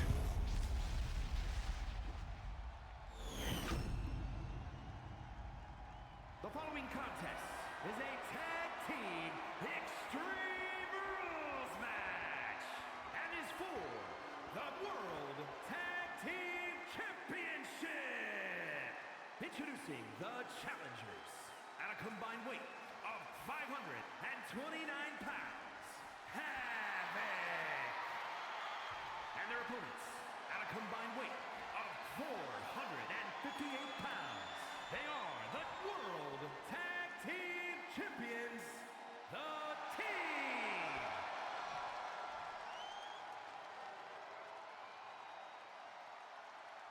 It's gonna be a violent and bloody match. Let's just hope that there are two alive competitors by the end of it that can raise those belts. I think that is, in fact, in question. Once again, our senior official, Gus, officiating. He rings the bell. And it is begins. on. Fight Boy friends immediately both targeting Matt, but Homer making a beeline for Kiryu and just driving his shoulder into the gut of Kiryu. As Matt locks in an early bear hug attempt onto Majima. Sports Center in early control not having right any now. of that reversal. Sports Center showing, as they usually do, an early aggressive dominance, but the Fight Boy friends are used to that sort of attitude, and they're used to the slower, more marathon matches. So it's going to be interesting If to they see. can withstand these early stages, they're in with a real shot of retaining. Yeah, it's the early onslaught from the Sports Center that you need to be careful of. Kiryu going under the ring. Kiryu looking for a table in the early stages here, leaving Majima at the behest of both the Sports Center early on. May not be a good decision. Homer making a beeline for that top turnbuckle there. Kiryu maybe not with his head in the game just yet. I think from Homer that was a real Ooh. display of how he has grown as a competitor Oh, as well. yeah. That was clearly all for Matt there. Homer The two are started. starting to work as a team. Homer started this wrestling career as a bit of a joke, but he's really come into his own. But just as we start talking him up, Kiryu absolutely dominating him on the outside. That Tope Con Hero over that top rope into the Tiger Driver. But Majima enjoying his ladder. Yeah, Majima looking for a ladder, looking to take this match to new heights, and Oh, very nicely done. a quick smashing it into the gut of Matt. Not how they're supposed to be intended, but I'm not going to tell Majima how to use a ladder. Oh, series of diving foot stomps here from Kiryu. Kiryu very much in control of Homer. Oh, spoke way too soon for that. So you thought. And Matt in the corner turning the tables on Majima as well. These teams are very much in sync right now. And just as Kiryu takes over, Majima on the outside does the same with Matt. Oh, Matt hung out to dry on the outside. Oh, running knee. That little kid in the front row getting a close-up of the cool trainers that Matt likes to wear. And now... How does he keep them so clean? A series of left and rights from Homer, pushing Kiryu into the turnbuckle, throwing him into the opposite one. Oh. And now just strong right hand into a diving clothesline. The head of Kiryu colliding with that table. Spot Center once That again. is a demonstration of that power and brutality we were talking about as Matt grabs one of the stairs. Matt grabs a stair. Homer hits Making a good huge use of it. spear. Spot Center pinning on top of the table. Could this be an early victory for Spot Center? Oh, Majima making a beeline to interrupt, but Kiryu managing to kick out nonetheless. Majima now. Well Oh, deflected from Majima there. indeed. Clearly capitalizing on the opportunity. Oh, big spinebuster. Matt letting go of the pin though. Very interesting move there from Matt. Oh, Homer intercepts the Irish whip. Oh, into a sunset flip though. Beast Bomb connects from Matt. That could have been a very early sneaky victory there from Majima. Opportunity pin there from Matt, but Majima was too much with it. Oh, and the essence of choking. Homer too busy grabbing a bat to try and help. The essence of choking is in. Dead center of the ring. Immediately discarded. Yeah. Oh, For the world's slowest He's struggling to rescue. break it up though. Struggling to break it up. Matt having to strength out all on his own. That's going to be a very interesting backstage conversation later. As the Springfield Spot Center guys seem to be getting in each other's way more than anything. As the sledgehammer, Brutal use of the bat from Kiryu. sledgehammer connects to the gut Sledgehammer. of Homer Simpson there. Oh, and now up into the vertical suplex position. Kiryu, they're slipping out the back door, and the chop block takes the giant down. Double drop kick. Double drop kick not only taking Homer out, but ducking under the forearm of Matt there. Very interesting knowledge check there from Kiryu. Although then he rolled out onto the stairs, so maybe not so much. Huge vertical suplex there from Matt. Matt get the cover. Kiryu nowhere to be seen. Majima kicking out at one though. Show of force.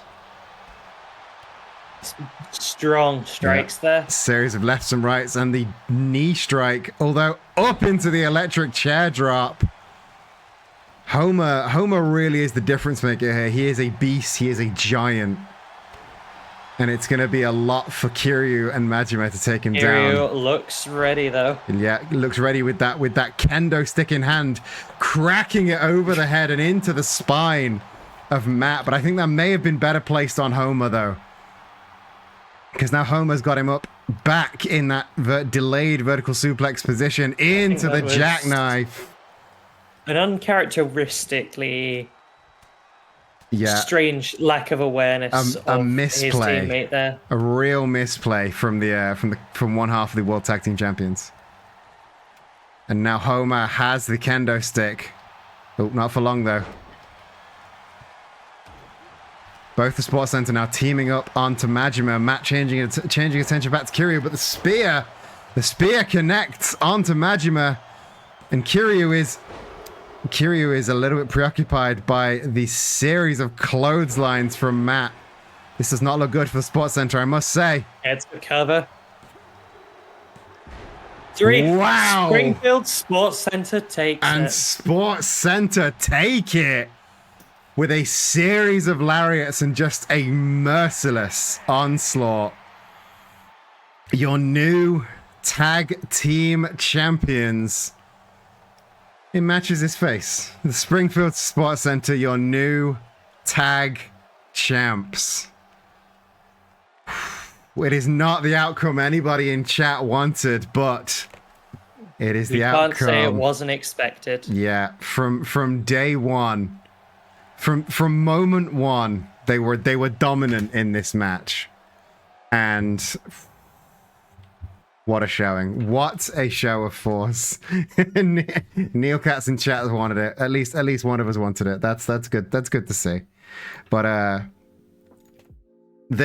before this match, Springfield Sports Center approached me and asked me what my opinions on the Freebird rule was. For those of you that aren't aware, the Freebird rule is if there is a team of more than 2 people and they are current tag team champions, any members of that team can defend the belt. And I have decided I am a fan of the Freebird rule. So, the current tag team champions are not Homer Simpson and Matt Wii Sports. The current tag team champions are the Springfield Sports Center. So any combination of Homer, Matt, and Bob can defend those belts. But what does this mean for the Fight Boyfriends?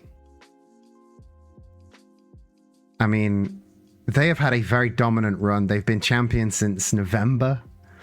Almost untouchable, but it took a very, very brutal team to take them down. And I think there's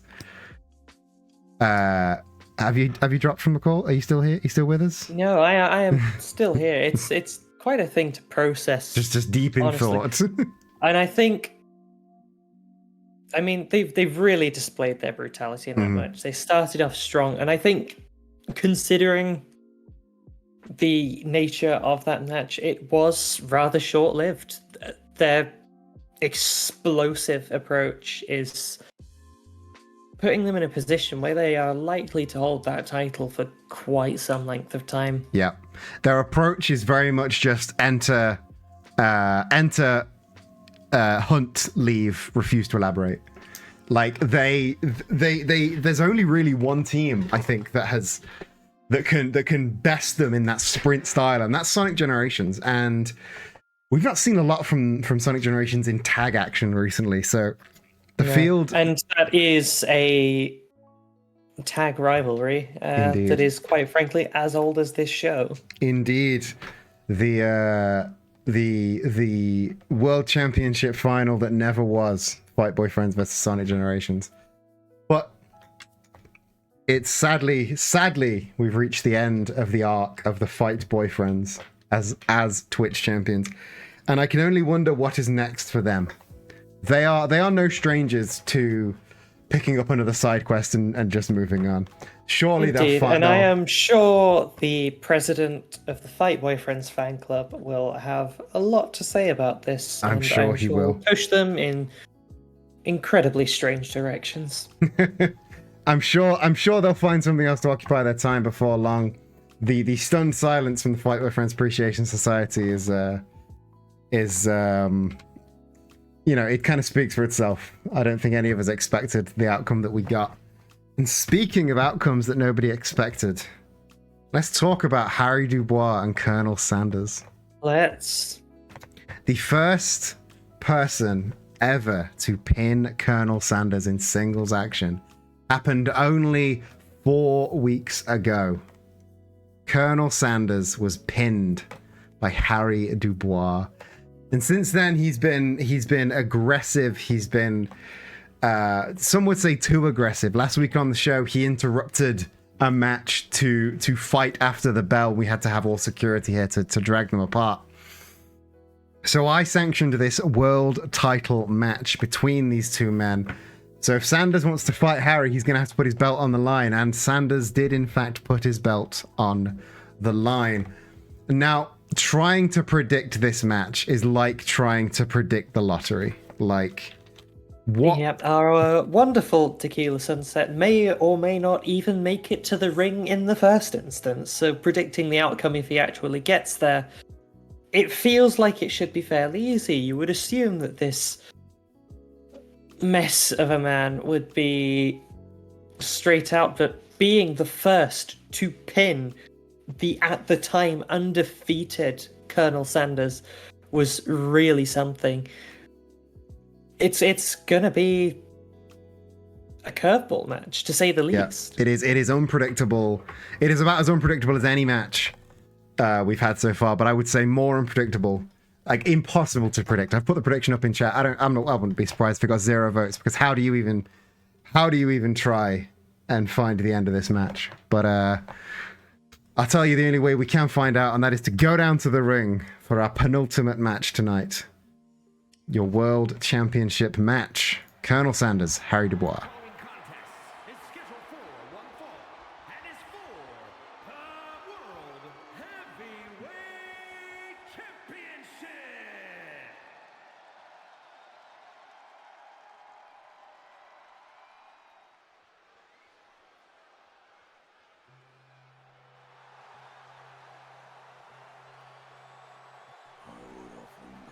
Seemingly the soberest we've yet seen him. Yeah, he's Doesn't need him by his side guiding him. He's actually vaguely moving in a straight line. Not necessarily sure about the moves, but he's got moves. Are they apt moves? Are they I anything? think they're about as apt as that tie. Well, hopefully the moves don't torture him the way the tie apparently does. But he's really channeling disco right now. I think that's the most athleticism we've seen from Harry Dubois. It has to be said, if he does manage to take this, it would be an unprecedented meteoric rise. It would indeed.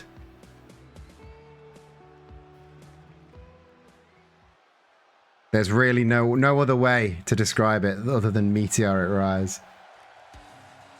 You're with one exception, undefeated world champion Colonel Sanders now making his way to the ring, but that one exception is the man standing opposite him. What do you think? What could be going through the Colonel's head right now? I think he did not take the initial loss to Harry particularly well, as we saw last week. And I think he has the potential here to just be blinded by rage. And if he does lose again today, I think that will be his downfall. He underestimated this competitor in front of him, and he is potentially going to pay for it. Mm-hmm. If he succumbs to rage, I think it could be Harry's title to gain. But if he's keeps himself calm, if he keeps a cool head, if he can prepare for the very few of Harry's moves that he has seen, then there may be chance yet.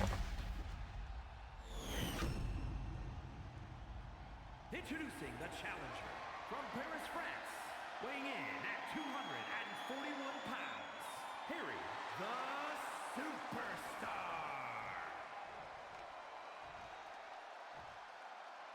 Not looking in great shape, but From Kentucky, weighing in at 187 pounds, he is the World Heavyweight Champion, Colonel Sanders.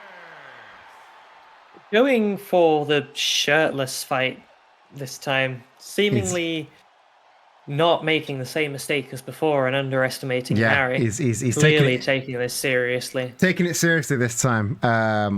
As for our new ref doesn't have a name yet. Any suggestions for the new ref's name? She's quite new to the division. We've only seen her a couple times, but I think she should be called Japanese Andre. no, but Japanese Andre is called Japanese Andre. He's still No, here. no, that's Andre, and he's Japanese. She I is see. Japanese. Stereo Andre. pump kicks whiffing each other. Ooh, Colonel with the leg lariat though, coming out strong out of the gate. Harry first to fall to his. Oh, fighting back strong though. Ooh, and a low drop kick taking out the knees of the Colonel. Maybe he strategized for this. Of course, in matches like this, it's not unusual to scout your opponent, watch their old matches, but there's only so many matches from Harry you can watch, and the Colonel's been in all of them. Whereas the Colonel, he's got a very, very storied history that you can watch at youtube.com/@wrestlingissilly.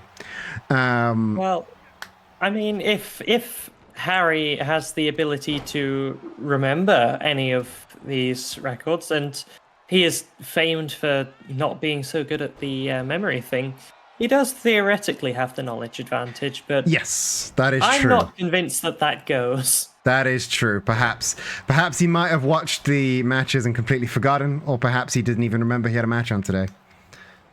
But what he has remembered is that the crowd loves these turkey dinner arm bars. Can he get the far arm? Yes, he can.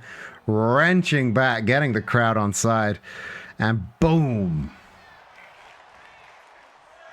And the crowd the chants of turkey dinners echoes through the crowd with that split leg drop.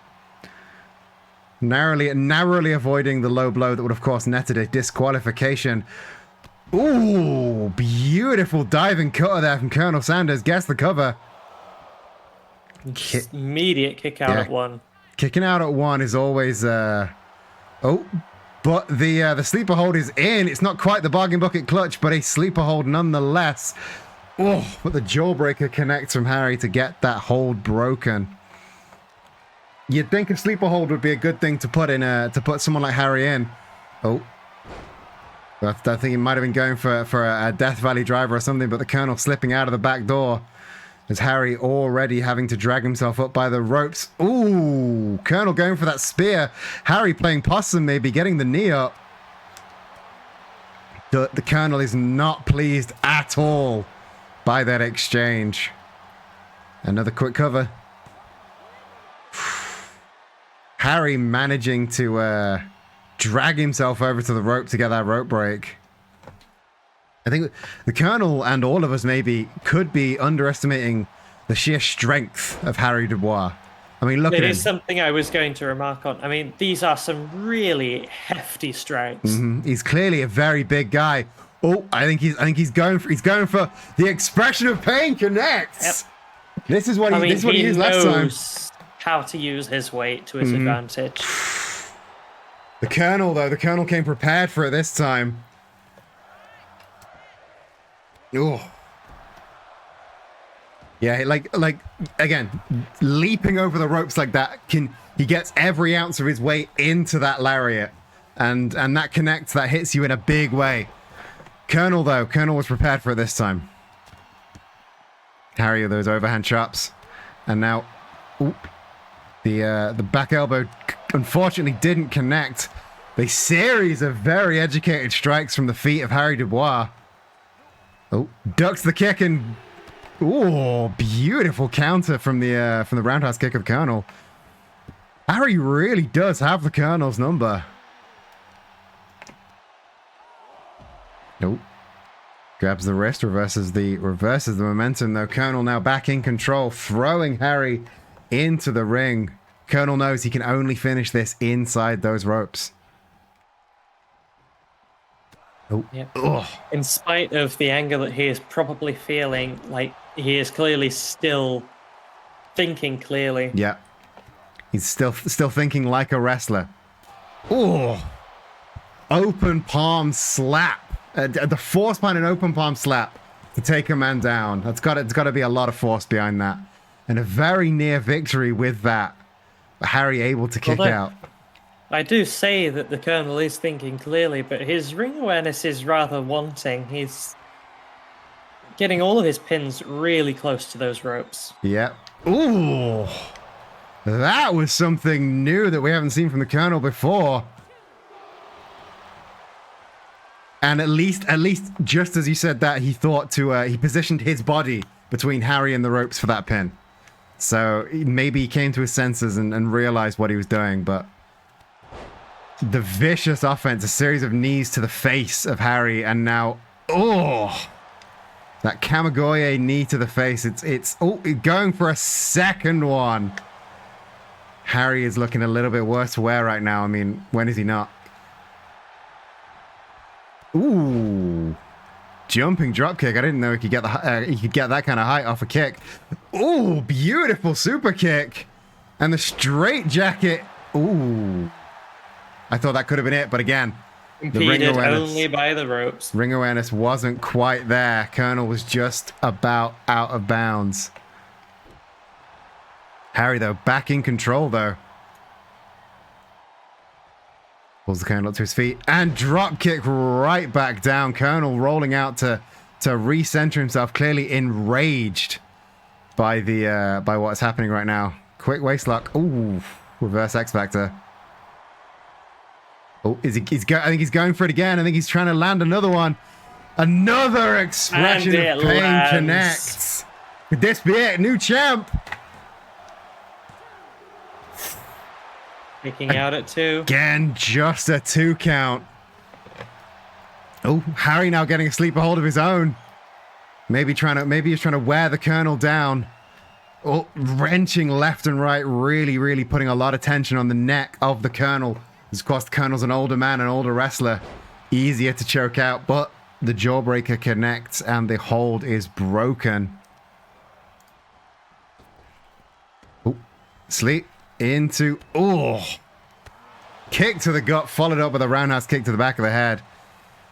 Oh, and again, just a series of vicious strikes. These two men might be some of the two most heavy-handed strikers that we have in Wrestling is Silly. But the Colonel certainly does have a simple charm to his approach. He's absolutely no frills. No frills, just some fists. classic strikes and well placed. He's an old-fashioned man with an old-fashioned plan. I mean, why sacrifice your body doing backflips when you can just do a big punch in the face? And now returning fire with the turkey dinner armbar. We saw one of those from Harry earlier on in the match. Oh. And now I think he's going for this new offense again.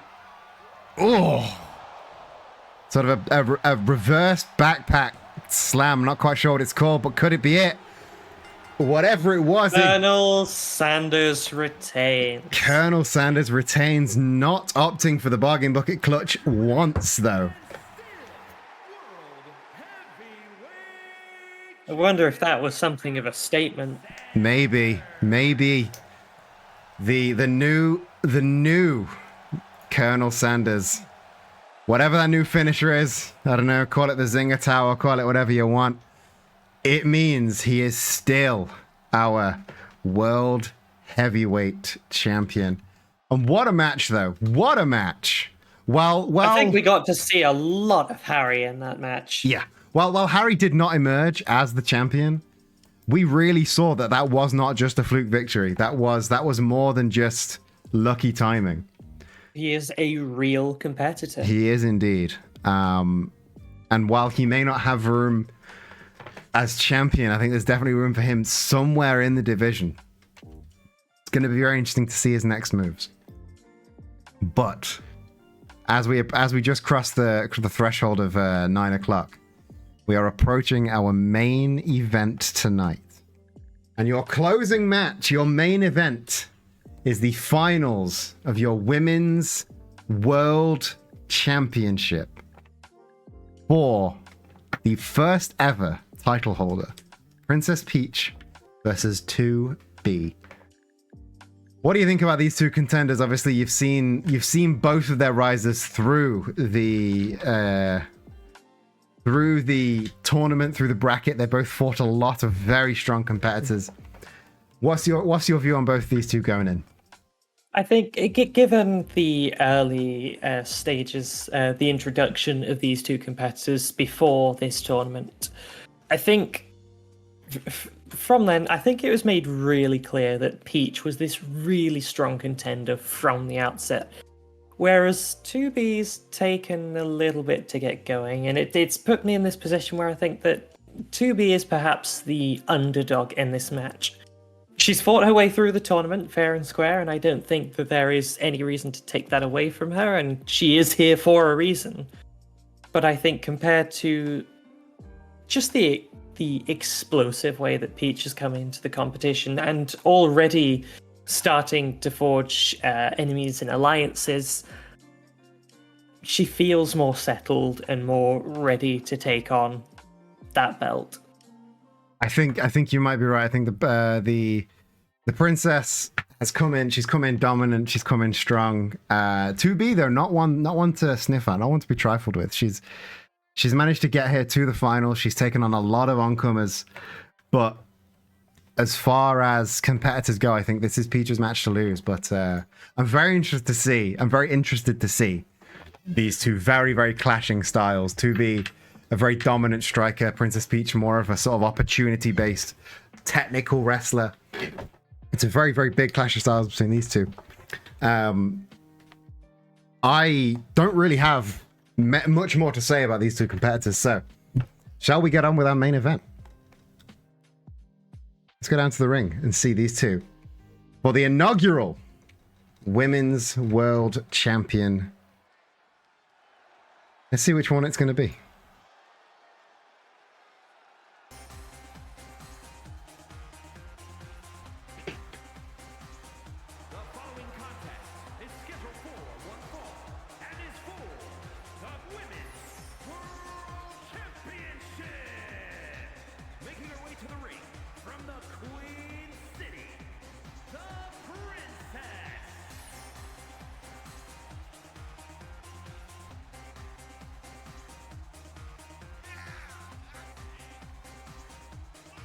Absolute no nonsense, no fear in the eyes of Princess Peach.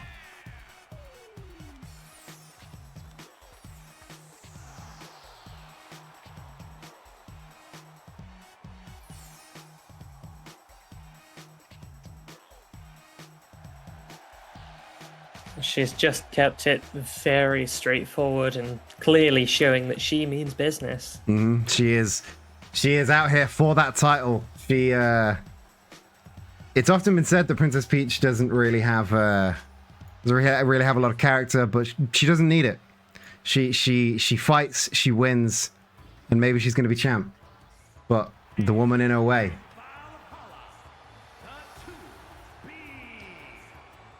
The woman in her way is someone built to fight, built to eliminate.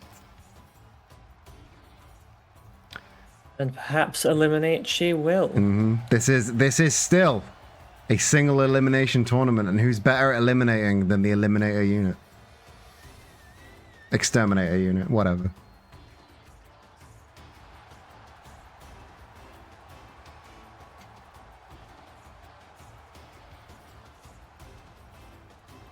There is a real power to the way that she moves into the ring. Indeed. She almost floats. It's quite fun to watch. And here we get our first look at the Women's World Championship belt as held by Gus. Beautiful baby blue strap there. Not one you see a lot in wrestling. But which of our two competitors will leave the match holding it? Ring the bell. There goes the bell. The main event has begun. Princess Peach. Ooh, going for that vertical suplex, though. 2B slipping out the back door and just a huge strike to the back of the head, taking Peach down again. Showing their not going to take that early advantage lightly. No, showing their very, very two different styles. We have Princess Peach going for the big grapple to start with, whereas 2B countering with just simple strikes. The princess though getting the leg up, and now stomping on the back, stomping on the face, going once again, trying to go for those turkey dinner arm bars. Always a crowd favorite here. Wrestling is silly. And that last bit, the knee stomps to the back. People focus on the breaking of the fingers. Nobody focuses on the stomping of the knees to the back. It's just as brutal. 2B now up on the middle. Right. Oh, very liquid smooth movement up around the ropes there by 2B. And I think that really is 2B's signature. She can just cleanly chain things together like that. She's liquid smooth. She has, to quote the technical mastermind of Zack Sabre Jr., she has techers, as he puts it, the ability to just liquid chain these things together. Oh, huge diving crossbody. Spanish commentary getting a very, very close view of the action here. Oh, going for the dropkick, not quite landing. Princess Peach opening the opportunity. Oh, again, dropkick doesn't quite connect. Princess Peach, though, oh, ripcord knee strike. You'd hope the 2B would learn from this and perhaps wait for more opportune moments for those dropkicks. Maybe take a moment to recalibrate, because clearly some sensors are a little bit off there. Princess Peach in full control right now. She returns 2B to the ring.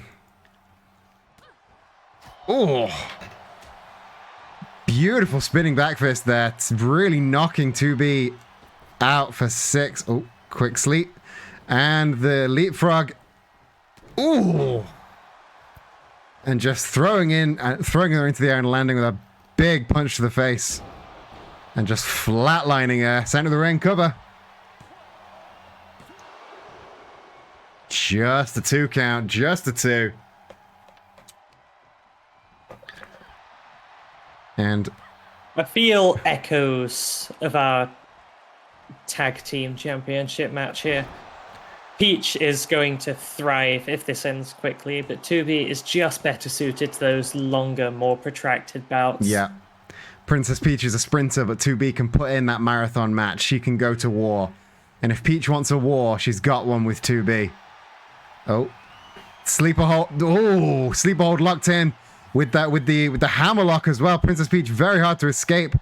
The grapevines are in. The chokehold is in. Princess Peach only has that one arm. She manages to power out of it though. And now just a series of strikes, knees and kicks, lefts and rights. Princess Peach with that to make her mark now. Oh, huge super kick. Gets the cover. Only a 2 count though. I think that super kick may have taken 2B by surprise. Very much took me by surprise. And now Peach is very much not happy that 2B kicked out of that.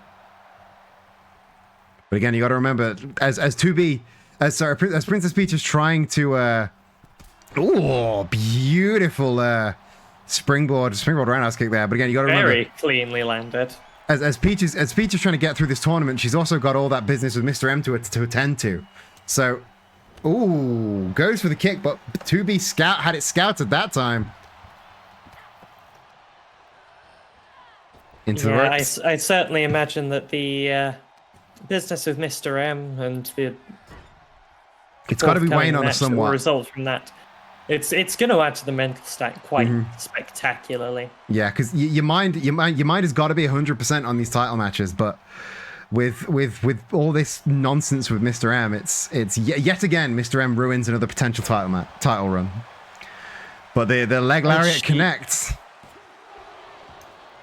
She is the first of our women's division to really start to make waves amongst the men's competition as well. She is truly across the company. Yeah, she is. In a way that the other women haven't had chance to yet. Yeah, she's breaking brand new ground here, and a big, ugly punt kick there.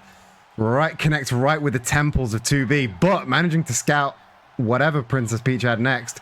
And a series of just kicks to the thigh, and the code breaker connects. 2B could have gone for the cover, but opting instead to make a bit of room to recenter. But she's got something. She's got something ready for Peach. Peach dropping down to one knee. Forrester 1983, welcome to the stream. Approach. What she got? Oh! A single brutal kick. And this could be the decider. Oh. That katana-like kick connected, and it was almost it. There's a little bit more in the tank for Princess Peach, though. Oh, running soul, but against the ropes. Oh, and the hip attack connects. Oh, I think she's Going out again. Going for another one. The second, again, the katana kick. This could be it. I don't think Peach can take a second one of these. Oh, the sound on it. Centered in the ring. Yeah, no chance for a rope break. This could be it. And it is. 2B takes the win. Your women's world champion. Here is your winner and new women's world champion, the 2B. 2B, your women's world champion. What a scene to end Wrestling is Silly Heatwave on. What a show. What an absolute show. It certainly wasn't the expected outcome, but more than well deserved. It was a stellar performance. Yeah, I think and ended relatively quickly. Even in spite of that giving Peach the advantage, I would say, on paper. Yeah, it was all Peaches on paper, like, but the ferocity of 2B, the not only those katana kicks, but the measured offense of 2B really gave her the advantage. I think it sets us up for a wonderful competition for that belt in future. Whoever comes to challenge 2B first is in for a hell of a match. And it's funny you might say whoever might be challenging 2B, because not only are we this week unveiling the Women's World Championship, but next week we will be unveiling the Women's Smiley Case. And your first Smiley Case match will be fought next week, and it will be a three-way match between Marnie, Alice, and Princess Peach. Your number 1, 2, and 3 contenders here in this tournament will get a second chance at the title when they fight for the Women's Smiley Case next week on Wrestling is Silly. That is clearly one not to be missed.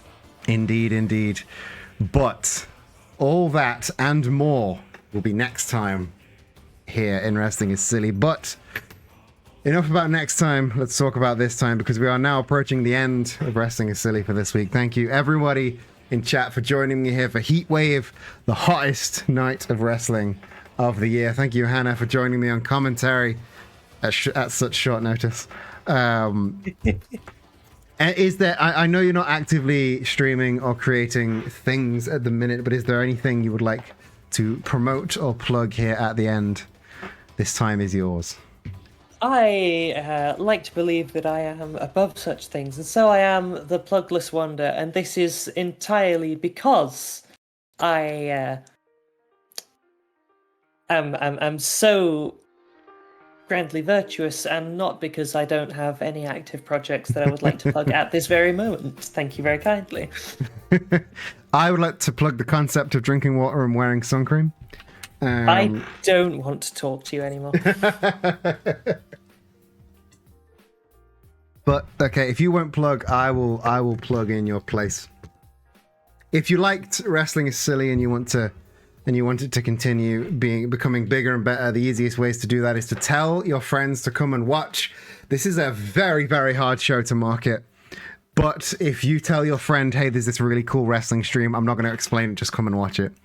That means a hell of a lot to get new eyes on the channel and the project. Subscribing, gifting subs is all unnecessary but very fun. If you want to really help, the Ko-fi link has been posted once or twice. I'll post it again just to be super sure. Like I said, you can get cool perks, cool merch, a lot of cool things there at ko-fi.com/wrestling is silly. You can also join the Discord to help keep abreast of everything Wrestling is Silly, and maybe even influence Wrestling is Silly, because you may have noticed the Twitch title wasn't fought this week. Maybe it'll be fought next week. I don't know. Maybe we all need to decide who will be the next competitor. Only you can choose over in the Discord. !Discord to grab a link to that. And you can find me across the internet at Queer Buccaneer on all of the things except Blue Sky, which I haven't got an invite to yet. Until then, I think we should find someone to raid. Let's have a look who else is streaming so I can find someone to raid. That is the custom. It is indeed the customary thing to do. How about we raid... Ooh, Storm is playing golf with your friends. Shall we raid into a golf with your friends? Or not? Commercial break in process. Terrible. Terrible stuff. I hate commercial breaks. Ads are terrible. I never run ads on this stream. I didn't just spend the last 5 minutes plugging. Not even once. Not even once. Like I said, I definitely didn't spend the last 5 minutes plugging. And you haven't set up a Who's That Pokemon for that precise reason either. No. Why would I do that? That's a ridiculous thing to do. Sounds fake. The only reason I run the ad break is to show off the Who's That Pokemon thing. The ad is completely ancillary to the process. I just want to show off the cool thing I did. But yes, let's raid into Storm Lunatic. Like I said, playing a little bit of golf with your friends. Storm, as you know, was the co-host last week on the show. Fantastic streamer. So let's go say hello to them. Even if all you do is drop in the raid message and run away, that's all I need from you, really. But until next time, Buccaneer, Buckafar, wherever the buck you are, I hope you have a fantastic rest of your day. I'll see you in the next stream, and love you. Bye.